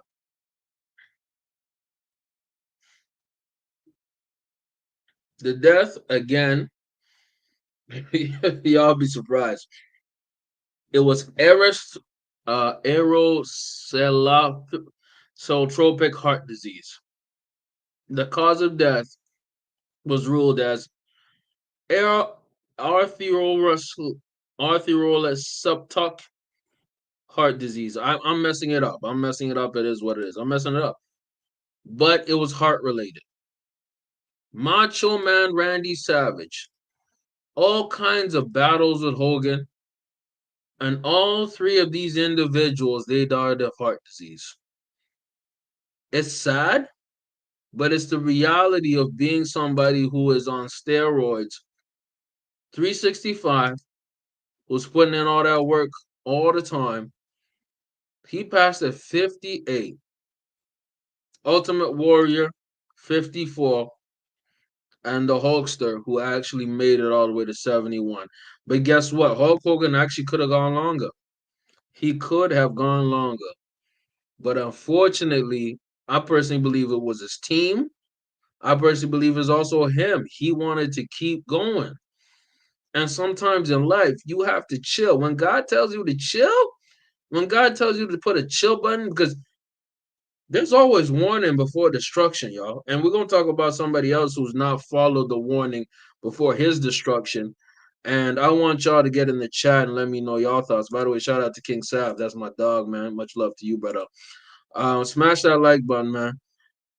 The warning before destruction, man. The warning before destruction. Let's watch the little clip again from Inside Edition. Y'all smash that like button, man. We lost so many legends in wrestling, and you know what? I'm gonna say, I hope this doesn't happen. I hope this doesn't happen. But one of my favorite wrestlers of all time, I'm gonna show you who he is. Dwayne The Rock Johnson, man. Dwayne The Rock Johnson, I love, bro, but dude is on them steroids hard, man. He is 54 years old, and he's too cock diesel, man. He's too strong, man. You're too jacked, my nigga. You're too strong. You are 50. You know what steroids are meant for? Steroids are meant for guys who are in their 20s, early 30s, maybe mid 30s, or even late 30s who want to like be a little strong. Brother, you are 54 years old looking like you're strong. You looking like this in your 50s, bro. Like, take a chill pill, my G. I actually don't take no pills. Matter of fact, get rid of all the pills, my G.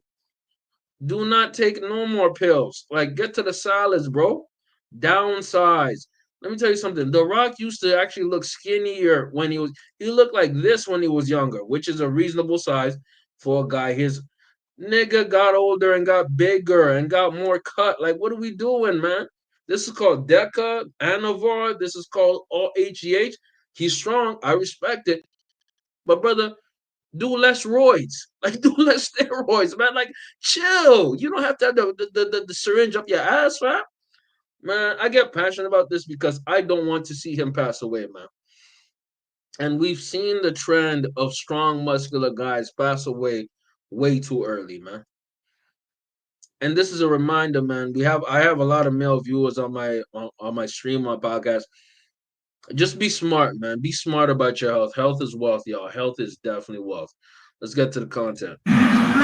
New details are emerging over the death of American icon Hulk Hogan.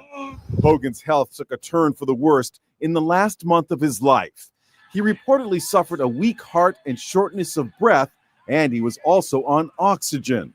In June, radio personality Bubba the Love Sponge claimed that Hogan was close to death. He's in a hospital bed. It's just like he's at the hospital. They've gone as far as they can go at the hospital. Now they're keeping him comfortable at his house. That triggered fierce denials from Hogan's rep. I'm the one that got on the air and said, you know, the family has been summoned to come see him and he's having cardiac issues. And I was really made out to be the bad guy because all of his handlers were all in denial. Hogan and Bubba's friendship ended in 2012 after the famed wrestler was caught on a sex tape with Bubba's wife. Did you two ever reconcile your friendship? Nope. I did a lot of crying yesterday. One of Hogan's last public appearances came in May when he toured the construction site of his new restaurant and bar called Slam. His weight loss was noticeable and his face looked gaunt. He also showed up at Fox and Friends. Somehow he was able to put on a high-energy interview. So what you gonna do? Over the years, he admitted using steroids, which doctors say can significantly increase the risk of heart attacks. When I got in the professional wrestling business, not trying to point fingers, but everybody in all the sports industries were using them: baseball and football and hockey and wrestling. There you go. Now he's spitting some facts. All of them were on it. They're all using. I think a lot of them are still using right now. Let's get to it. More tributes are pouring in over the death. Dwayne "The Rock" Johnson famously wrestled with the Hulkster in 2002. To millions of little kids, you were a childhood hero, myself included, said The Rock. And that's the fact. And that's the facts. We got to the facts. The facts is, dude was crashing out. Dude was crashing out. He was at the end of the road. And I believe his team played a big role in his end. Sadly, and really truthfully, right? Sadly and actually truthfully, they played a role in his end. And the fact remains is, I personally say R.I.P. Hulk Hogan, man. Rest in peace to Hulk Hogan. And the memories that he brought up for a lot of people, not just me, but a lot of people, were bigger than his flaws and his downward trajectory, downturns, right? So should we judge a person off their highlights or off their lowlights? Now that's maybe a philosophical question, right? That's for other people to reply and understand, right? And depends who you ask. You know what I mean? Depends who you ask. For me, I have fond memories of Hulk Hogan, man. I have a lot of fond memories of Hulk Hogan, and I think that a lot of people still do, right?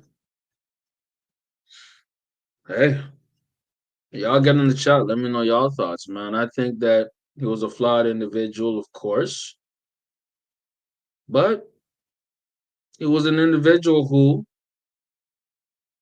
represented a lot of us, right? Who gave us joy, who gave us entertainment, who made us feel some kind of way. Did his racist tirades overshadow that? I guess it depends on who you ask, right? And before I head out, before I peace out, we got to talk about this, man. We got to talk about Dr. Umar. I was planning to make a video. I might do it another time, but let's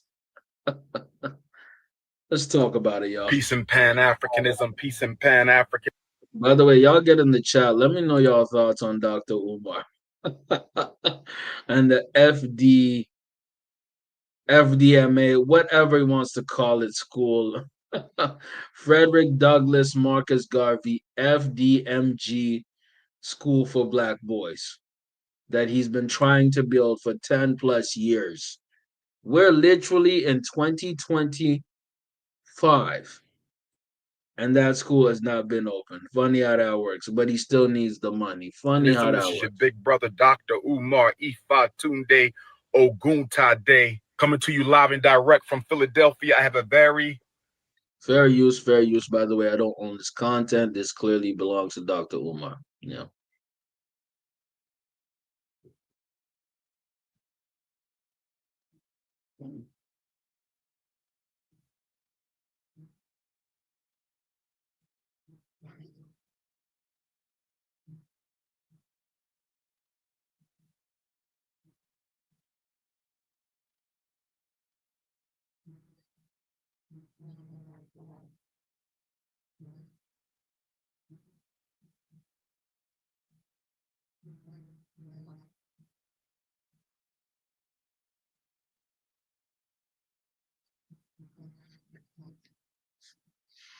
Important message. I'm only going to keep you about 5 minutes. This morning, I received a text message from one of my homies.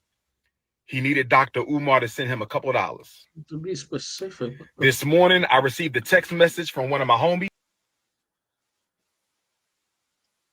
Yeah, give me a second, man. We're gonna figure this out. I don't like how he repeats a lot of shit. I don't like that. I logged into my account just to check my balance because I haven't done so since I left for South Africa back on July 10th, only to discover that I could not log into my account. So then I called the bank to find out what was going on. And the bank told me to enter my 16-digit card number. I did that. They told me they had no record of my account. The bank that I've been with since I was a teenager told me they had no record of my account. So then I called the bank, and the bank told me that my personal account. It sounds like the bank is investigating him. That's how it sounds like. Y'all get in the chat. It sounds like the bank is investigating him. Let's go. As well as the independent Frederick Douglass Marcus Garvey Academy account have both been frozen. Both bank accounts have been frozen.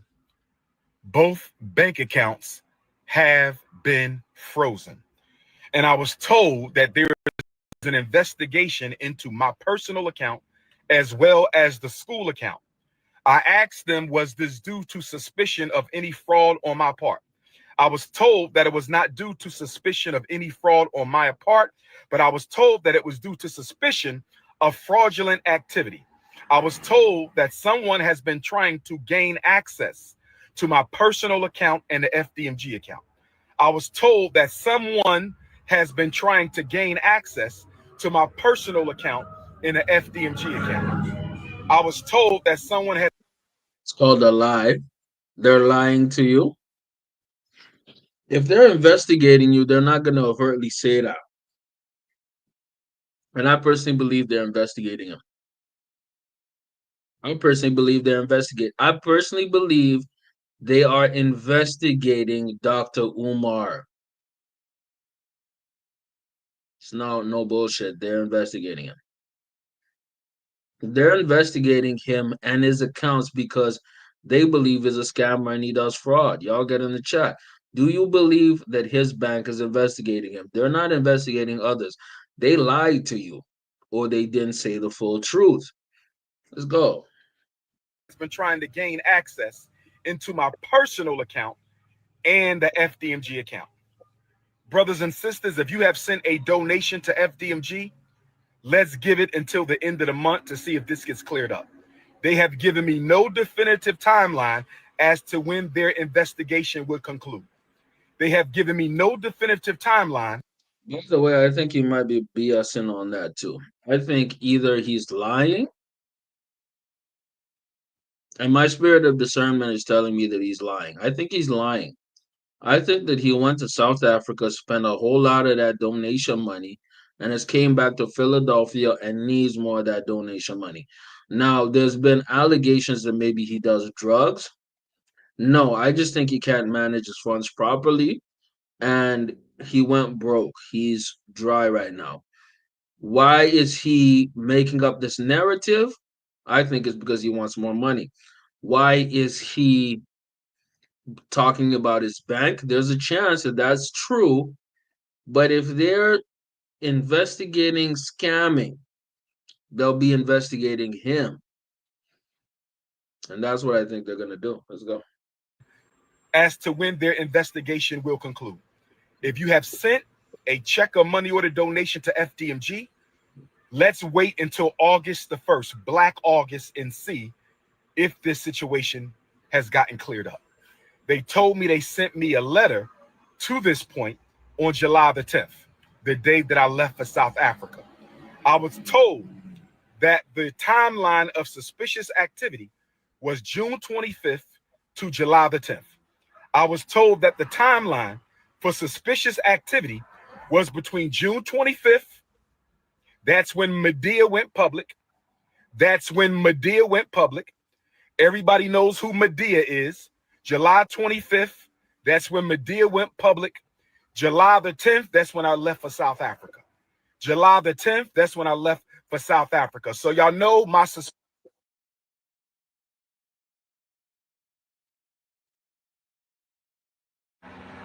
I believe Medea and Pastor Bussy were fraudulently trying to get into my account. And if we find out that's the case, they will be sued and possibly arrested, because fraudulent activity on a bank account is a federal offense. Fraudulent activity on a bank account is federal offense. Fraudulent activity on a bank account is a federal offense. Again, June 25th to July 10th is the period of suspicious activity. That is from the time Medea went public and I left for South Africa. Between the time Medea went public and I went for South Africa. So brothers and sisters, if you want to make a donation to FDMG, you must send it to PayPal. Hold off on the checks and money orders until the situation is resolved. Hold off on all FDMG Academy money order and check donations until the situation is resolved. If you want to make a donation to FDMG, send it through PayPal. Right? PayPal.me/ You see what I'm saying? You see this nonsense, this BS that I'm saying? This sounds like a whole lot of cap, a whole lot of Capanese, BSEs, all that nonsense. I don't like it. So now they have to send you donations. They have to send you all that, right? Because all of a sudden you lost access to your bank account. Okay, let's go through this methodically. You lost access to your bank account, right? But then you're asking people to donate and send money to your PayPal, which is linked to your credit or debit card, which is clearly linked to your bank account. So if they froze funds on your bank account and your bank account is linked to your PayPal account, how you gonna get them funds? For Apple Pay, I know it's not directly linked to your bank, so it's just straight cash. But the PayPal, that's where I feel it's weird. The Venmo, we don't have Venmo up here in CA, but I'm telling you right now, this is suspicious as hell. A lot of these accounts are linked to your bank account, and your bank decided to freeze your funds. Why? They're investigating. Why? Because there's been some suspicious activity. Why? Because you're suspicious, dog. And this is what we're talking about, man. We're talking about these individuals who claim to be pro-black when secretly they're pro-stealing. They are pro-stealing your ish. Let's get to the content. Let's go. FDMG Academy, PayPal. Especially black women, specifically black. They stealing from black women. Let's keep it real. PayPal.me/FDMG Academy. PayPal.me/FDMG Academy if you want to make a donation. By the way, the brother looks scruffy as hell, man. The brother looks scruffy as hell. I do not. He looks scruffy. He look rough, bro. He looks very rough. He going through it. Let's Donation to the school. Hold off on checks and money orders until we find out what the hell is going on. The bank is investigating the fraudulent attempts on our account. If I find out Medea and Pastor Bussy had anything to do with this, I was told that they can be arrested for federal offense. I was told they can be arrested for federal offense. I was told they could be arrested for federal offense. Now, with that being said, brothers and sisters, Dr. Umar has access to no money right now because my personal account contains all of my money. I only send it to. So let's get this clear. This individual wants to be the principal of a boys' school, a school for black boys that is not tethered to the state of Pennsylvania, that is independent, that's not a charter school, but he can't manage his own money. He can't manage his own funds. He can't follow up on his responsibilities of his bank account. He can't do that. Where they do that at? Where they do that at? Huh? Hilarious, funny. Apple Pay and PayPal as necessary. So the Prince of Pan-Africanism, for the first time in my life, is without any digital currency. So for my loyal supporters, Y'all better get in the chat, man. Do you believe this lying, finesse, and POS? I could cuss a lot more, but I'm watching my tongue. Y'all get in the out there. chat. For my And by the way, like the content. Thank you so much for being here. If you already like, thank you so much. loyal supporters, if you can spare a few dollars so I can take care of Queen Mother Ifatunde and You see the e-begging? The e-begging. Brother, it's been estimated that for your school for boys, FDMG, you've raised $1,600,000 over a 10-year period. So your fundraising is great. I actually wish I had more of your level of fundraising.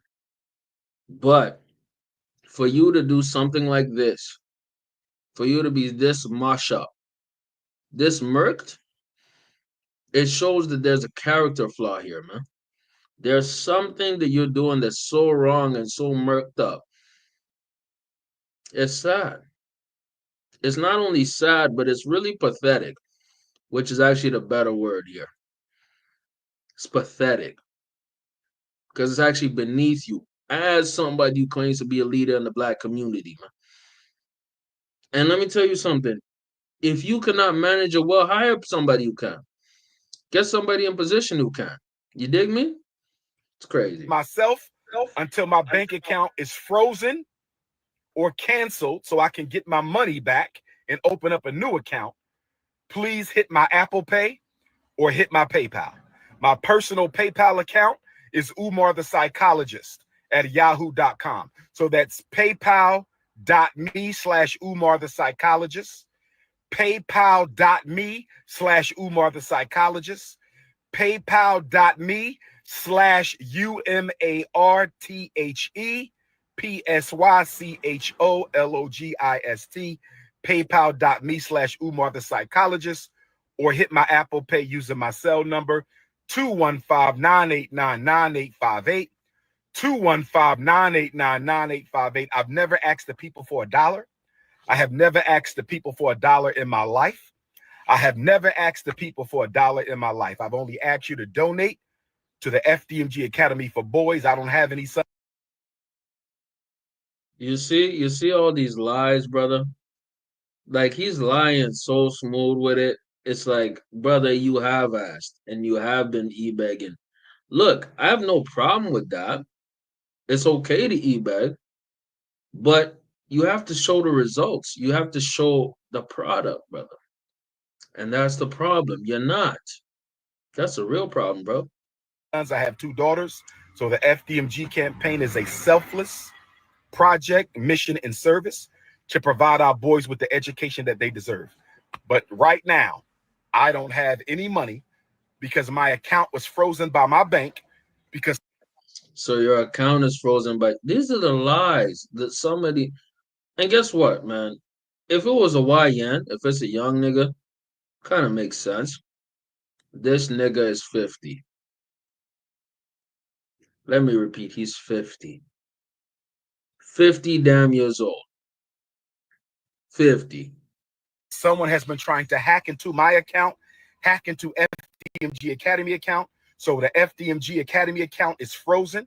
My personal account is also frozen. That means we're going to lapse on our utility bills. We're going to lapse on our internet bill. We're going to lapse on a lot of our bills at FDMG.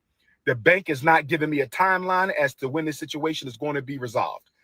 If I don't have Cash App, nor does FDMG have Cash App. I do not have a Cash App. I only have Apple Pay and PayPal.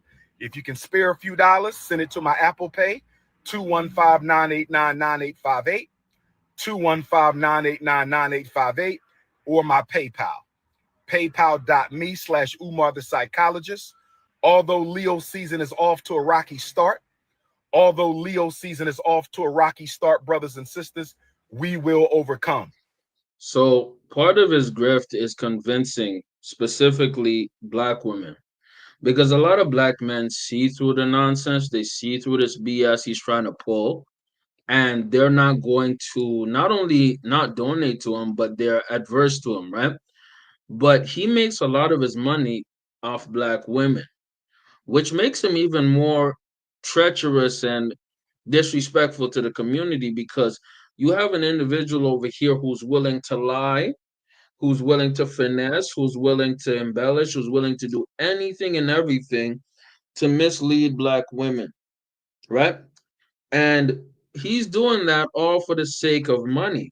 Because if you were really serious about building that school for black boys, you would be somebody like Randall X, King Randall X, right? Shout out to King Randall X, man. King Randall X is somebody who has actually made a school for boys within the city of Alabama. And he's been able to raise and support black boys all throughout. And he's been giving guidance and mentorship with way less money. And he's been a positive influence in the community.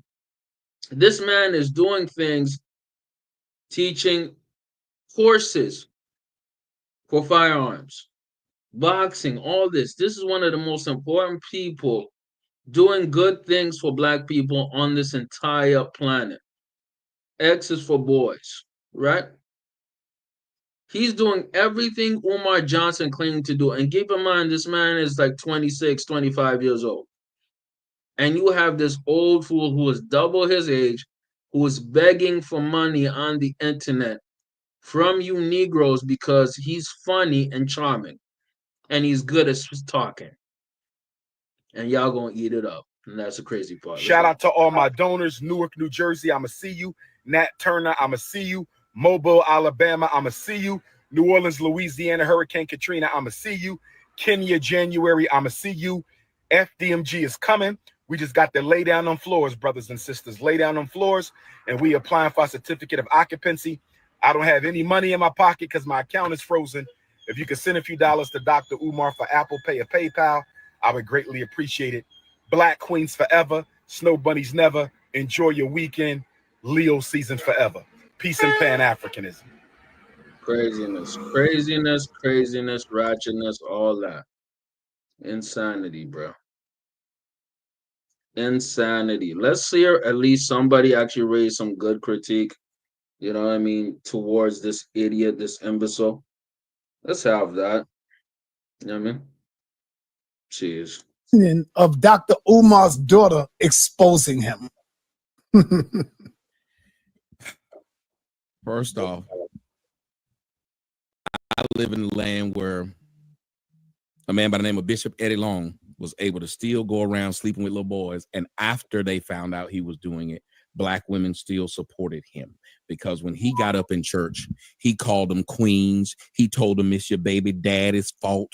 He told them they was the best thing in the world. Because like what you said to me at the beginning when we talked, I said, who's the biggest supporters? Women.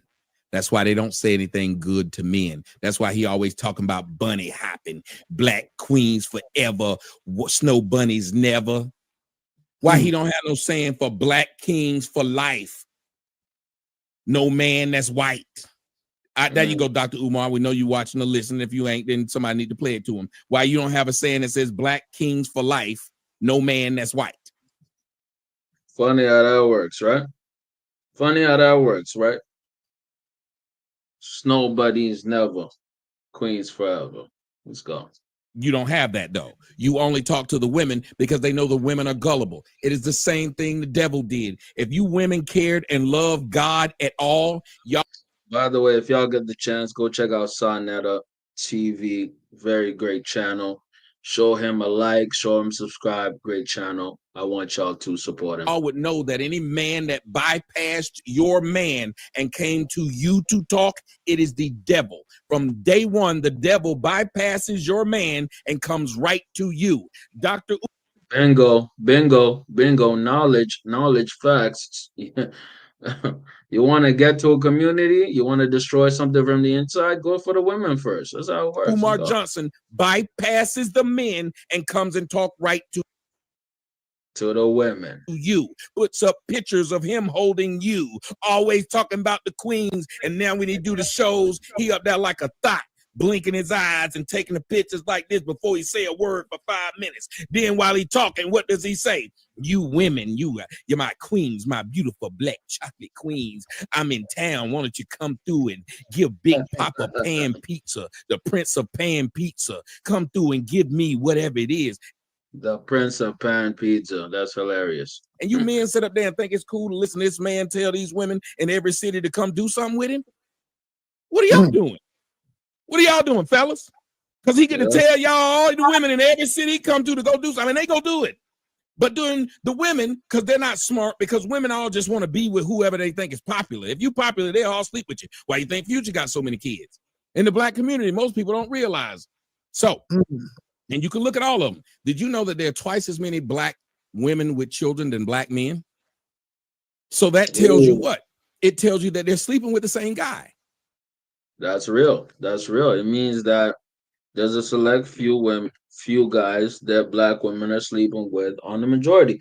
And if you have any kind of game or knowledge about you already been knew that. That's the facts. Let's go. Yeah. Black women will get a baby by a man that already got a bunch of babies. They don't have no problem with that. And then make fun of the other guy and call him an incel. You know, an incel means that a guy is involuntarily celibate. Means he wants to sleep with women, but they won't sleep with him. So black women brag about how often a man gets sex. So they want to be the next to sleep with him. So you look at Dr. Umar Johnson. And Dr. Umar Johnson is telling that lie to be able to sleep with women and be able to live off those women, as all they do is they're the ones who donate. You got kids when he started talking about he was going to start a school. There was people was pregnant when he said he was going to start that school. They kids in college now. That's how long they're in no school. And why is it that we're going to have one school in the country for black folks, but everybody around the country sending money to that man for that one school? That don't make no sense. Cooking. Absolutely cooking. Because think about it like this. Do you know how many schools are predominantly leaning towards black people? Not even just men, but black people, right? And they still let white people in, but they lean towards black people, but they have admissions for whites or other races. When a place is called the HBCU, right? It's a historical black college and university, right? It doesn't mean that that place is specifically for black people 100%. There's a ton of white people at HBCUs. There's a ton of white people or Asians or Latinos at HBCUs, right? But if you want to be exclusionary and segregationist with your messaging, that's okay. You can do that. But you have to be careful because you're inviting a different type of energy. This is a fact. Let's go. But they know they can't sell that to no man, but they can sell it to some dumb women. Why? Because the women didn't work to get the money. Men work to get money, and it's hard to get money out of them because we know how hard it was for us to get it. Men tell me if I'm lying. We know we had to go to work an 18-hour shift just to get that check. It's going to be hard to get me to put this money in somebody else's pan in their hand for nothing. But a woman, she knows she got that check from the government. She got that check from her baby daddy. She got that check from a GoFundMe. She got that check. She did not work for that money. Somebody gave it to her. Matter of fact, black women so lazy. If you go and get on their OnlyFans now, she'll be sitting up there with her clothes off, smoking a blunt and looking at her phone. Ain't twerk, ain't jumped up and popped that Coachy, ain't put no, you know, them white girls, they work for theirs. Black, somebody tell me I'm lying. I know all y'all don't go to OnlyFans. Matter of fact, none of y'all go to OnlyFans. But if you did, what did you see? You seen a black chick sit up there just... Oh, this nigga cooking. He cooking with fish grease. He cooking with fish grease because he done seen it. He done seen looking it. at her phone, smoking and texting for the whole life. She don't work. So when a person don't work, you know what they do? They give away their money because they don't value it. Did you know that black women spend 80% of all the money they have? They only say that's why black women are only net worth $5. They're the brokest group in the United States. They're the most evicted. Damn. I'm not making it up. Look it up. Tell me I'm lying. They're the most evicted because they're irresponsible with the money. Because anybody you give something is going to be irresponsible with it because they don't value it. Wow. So that's why Dr. and all these other Remember, it ain't just Dr. Umar, wasn't it Derek Jackson? Didn't Derek Jackson do the same thing? Derek Jackson did the exact same grift, man. You seen Derek Jackson 2.0 and Dr. Umar, and that's something that they don't want to admit or talk about because Derek Jackson is a representation of what they've been about. Well, I'm saying what they've been about. I'm talking about Umar Johnson's primary demographic of what he's trying to attack. You don't think he's purposeful when he does this? Y'all dumb, stupid, and slow if you don't think that he purposely attacks and goes at specific people in order to get his agenda going. Tell black women how great they was so he could sleep with all of them. Would you ever support Umar Johnson even though he dragged black men to pander to black women for years? No, I would never support Dr. Umar Johnson. He the prince of pan pizza. I don't support the devil. He lies. The only way he can exist is to lie. And I don't like people who the only thing. I respect it. He's standing on the square. I respect it. He's standing on business. Let's go. They can do is lie and leech all. Smash that like button, by the way. Shout out to Dr. Why would I say Dr. Umar? I used to be a fan of Dr. He's hilarious. Dr. Umar can say some real ish, but he says it to pander. He says it's to grift. Right? Now, is Tommy Sotomayor Griffin too? Yes, he is, because look at it. He has literally his Cash App in his screen right there. Right? Is Sarnetta trying to grip? I think Sarnetta trying to at least have some kind of conversation, but take it in. He's at least trying to do something with it. Let's go. Others. Do you think Umar Johnson will ever get that school? Because he's still taking donations and black women is still giving them. You said, yeah? No, listen, the school's never going to get built, but he's going to keep doing it. The thing to get the black folks to stop doing, the girl who her child and her baby daddy got shot and unalived, the rapper, Lil Ronnie. Mm-hmm. Yeah. The baby's mama had no problem starting a GoFundMe and received almost $60,000. And then at the end of it. And that's the sad truth about it, is that people want to get over so bad, right? Which really brings the conversation, and I'm gonna do a little something right here. It really brings back the conversation of Hulk Hogan, right? It brings back the conversation of somebody like Hulk Hogan. And a lot of people wanted to get over when he passed. A lot of people wanted clout, clicks, all that bullshit when he passed, and they were not genuinely about what he was about or actually looked at his humanity. All they wanted to have is some clout. The facts can be damned, it's all about the clout. So when Lil Ronnie and his daughter got shot up, rest in peace, the baby moms put the GoFundMe right away, not only to cover the burial costs, but she also wanted some money too. And those are the vibes I get from somebody like Umar Johnson, because Dr. Umar has not been shy about saying he wants the money. But it becomes treacherous and evil and sadistic when that money that's supposed to go towards actually supporting people, actually building a school, actually helping black boys is really for the coochie. It's really for your crib. It's really for things that have no relation to helping black boys. And that's the sad part, and that's the depressing part here. She was on camera with a stack full of cash talking about her baby gonna get buried in Gucci and Prada, and you hoes is hating. We the only people who can't stop giving people, either black women, because like right now, Sarnetta, you could say, hey, I'm trying to do something for some boys. Nobody will say a word. But if you say black women are queens and you love black women and black men need to step up, your money will go where it needs to go. Right now, there are women who are just online sitting there playing video games. There are guys who build video games and all kind of stuff. Guess who gets more views? The guy who builds it and shows you how to do everything you need to do, or the chick who sits there in her bra and panties and play the video. It's the chick. Sadly, it's the chick. It's the truth. Video game and don't even do it well. She does.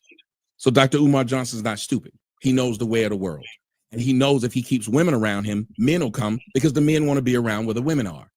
And you keep women around you by telling them a lie, not the truth. Women are the only people who sit around each other and do this, and you tell me if I'm lying. A woman will have a friend, and you could tell this girl done gained 20 pounds. Instead of telling her she gained 20 pounds, she'll say, girl, you look like you lost 5 pounds. And when she does it, the girl who knows she weighs 20 pounds heavier because she knows she stepped on the scale, what will she say? Thank you. So you gonna lie to this woman. This woman hears what she knows is a lie and says thank you instead of saying, girl, that's a lie. These are the same women who paint their faces, and you done seen them without makeup.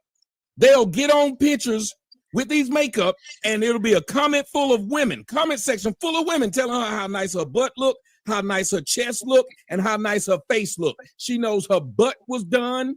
She knows her breast ain't real, and she knows she don't look like that without that makeup on.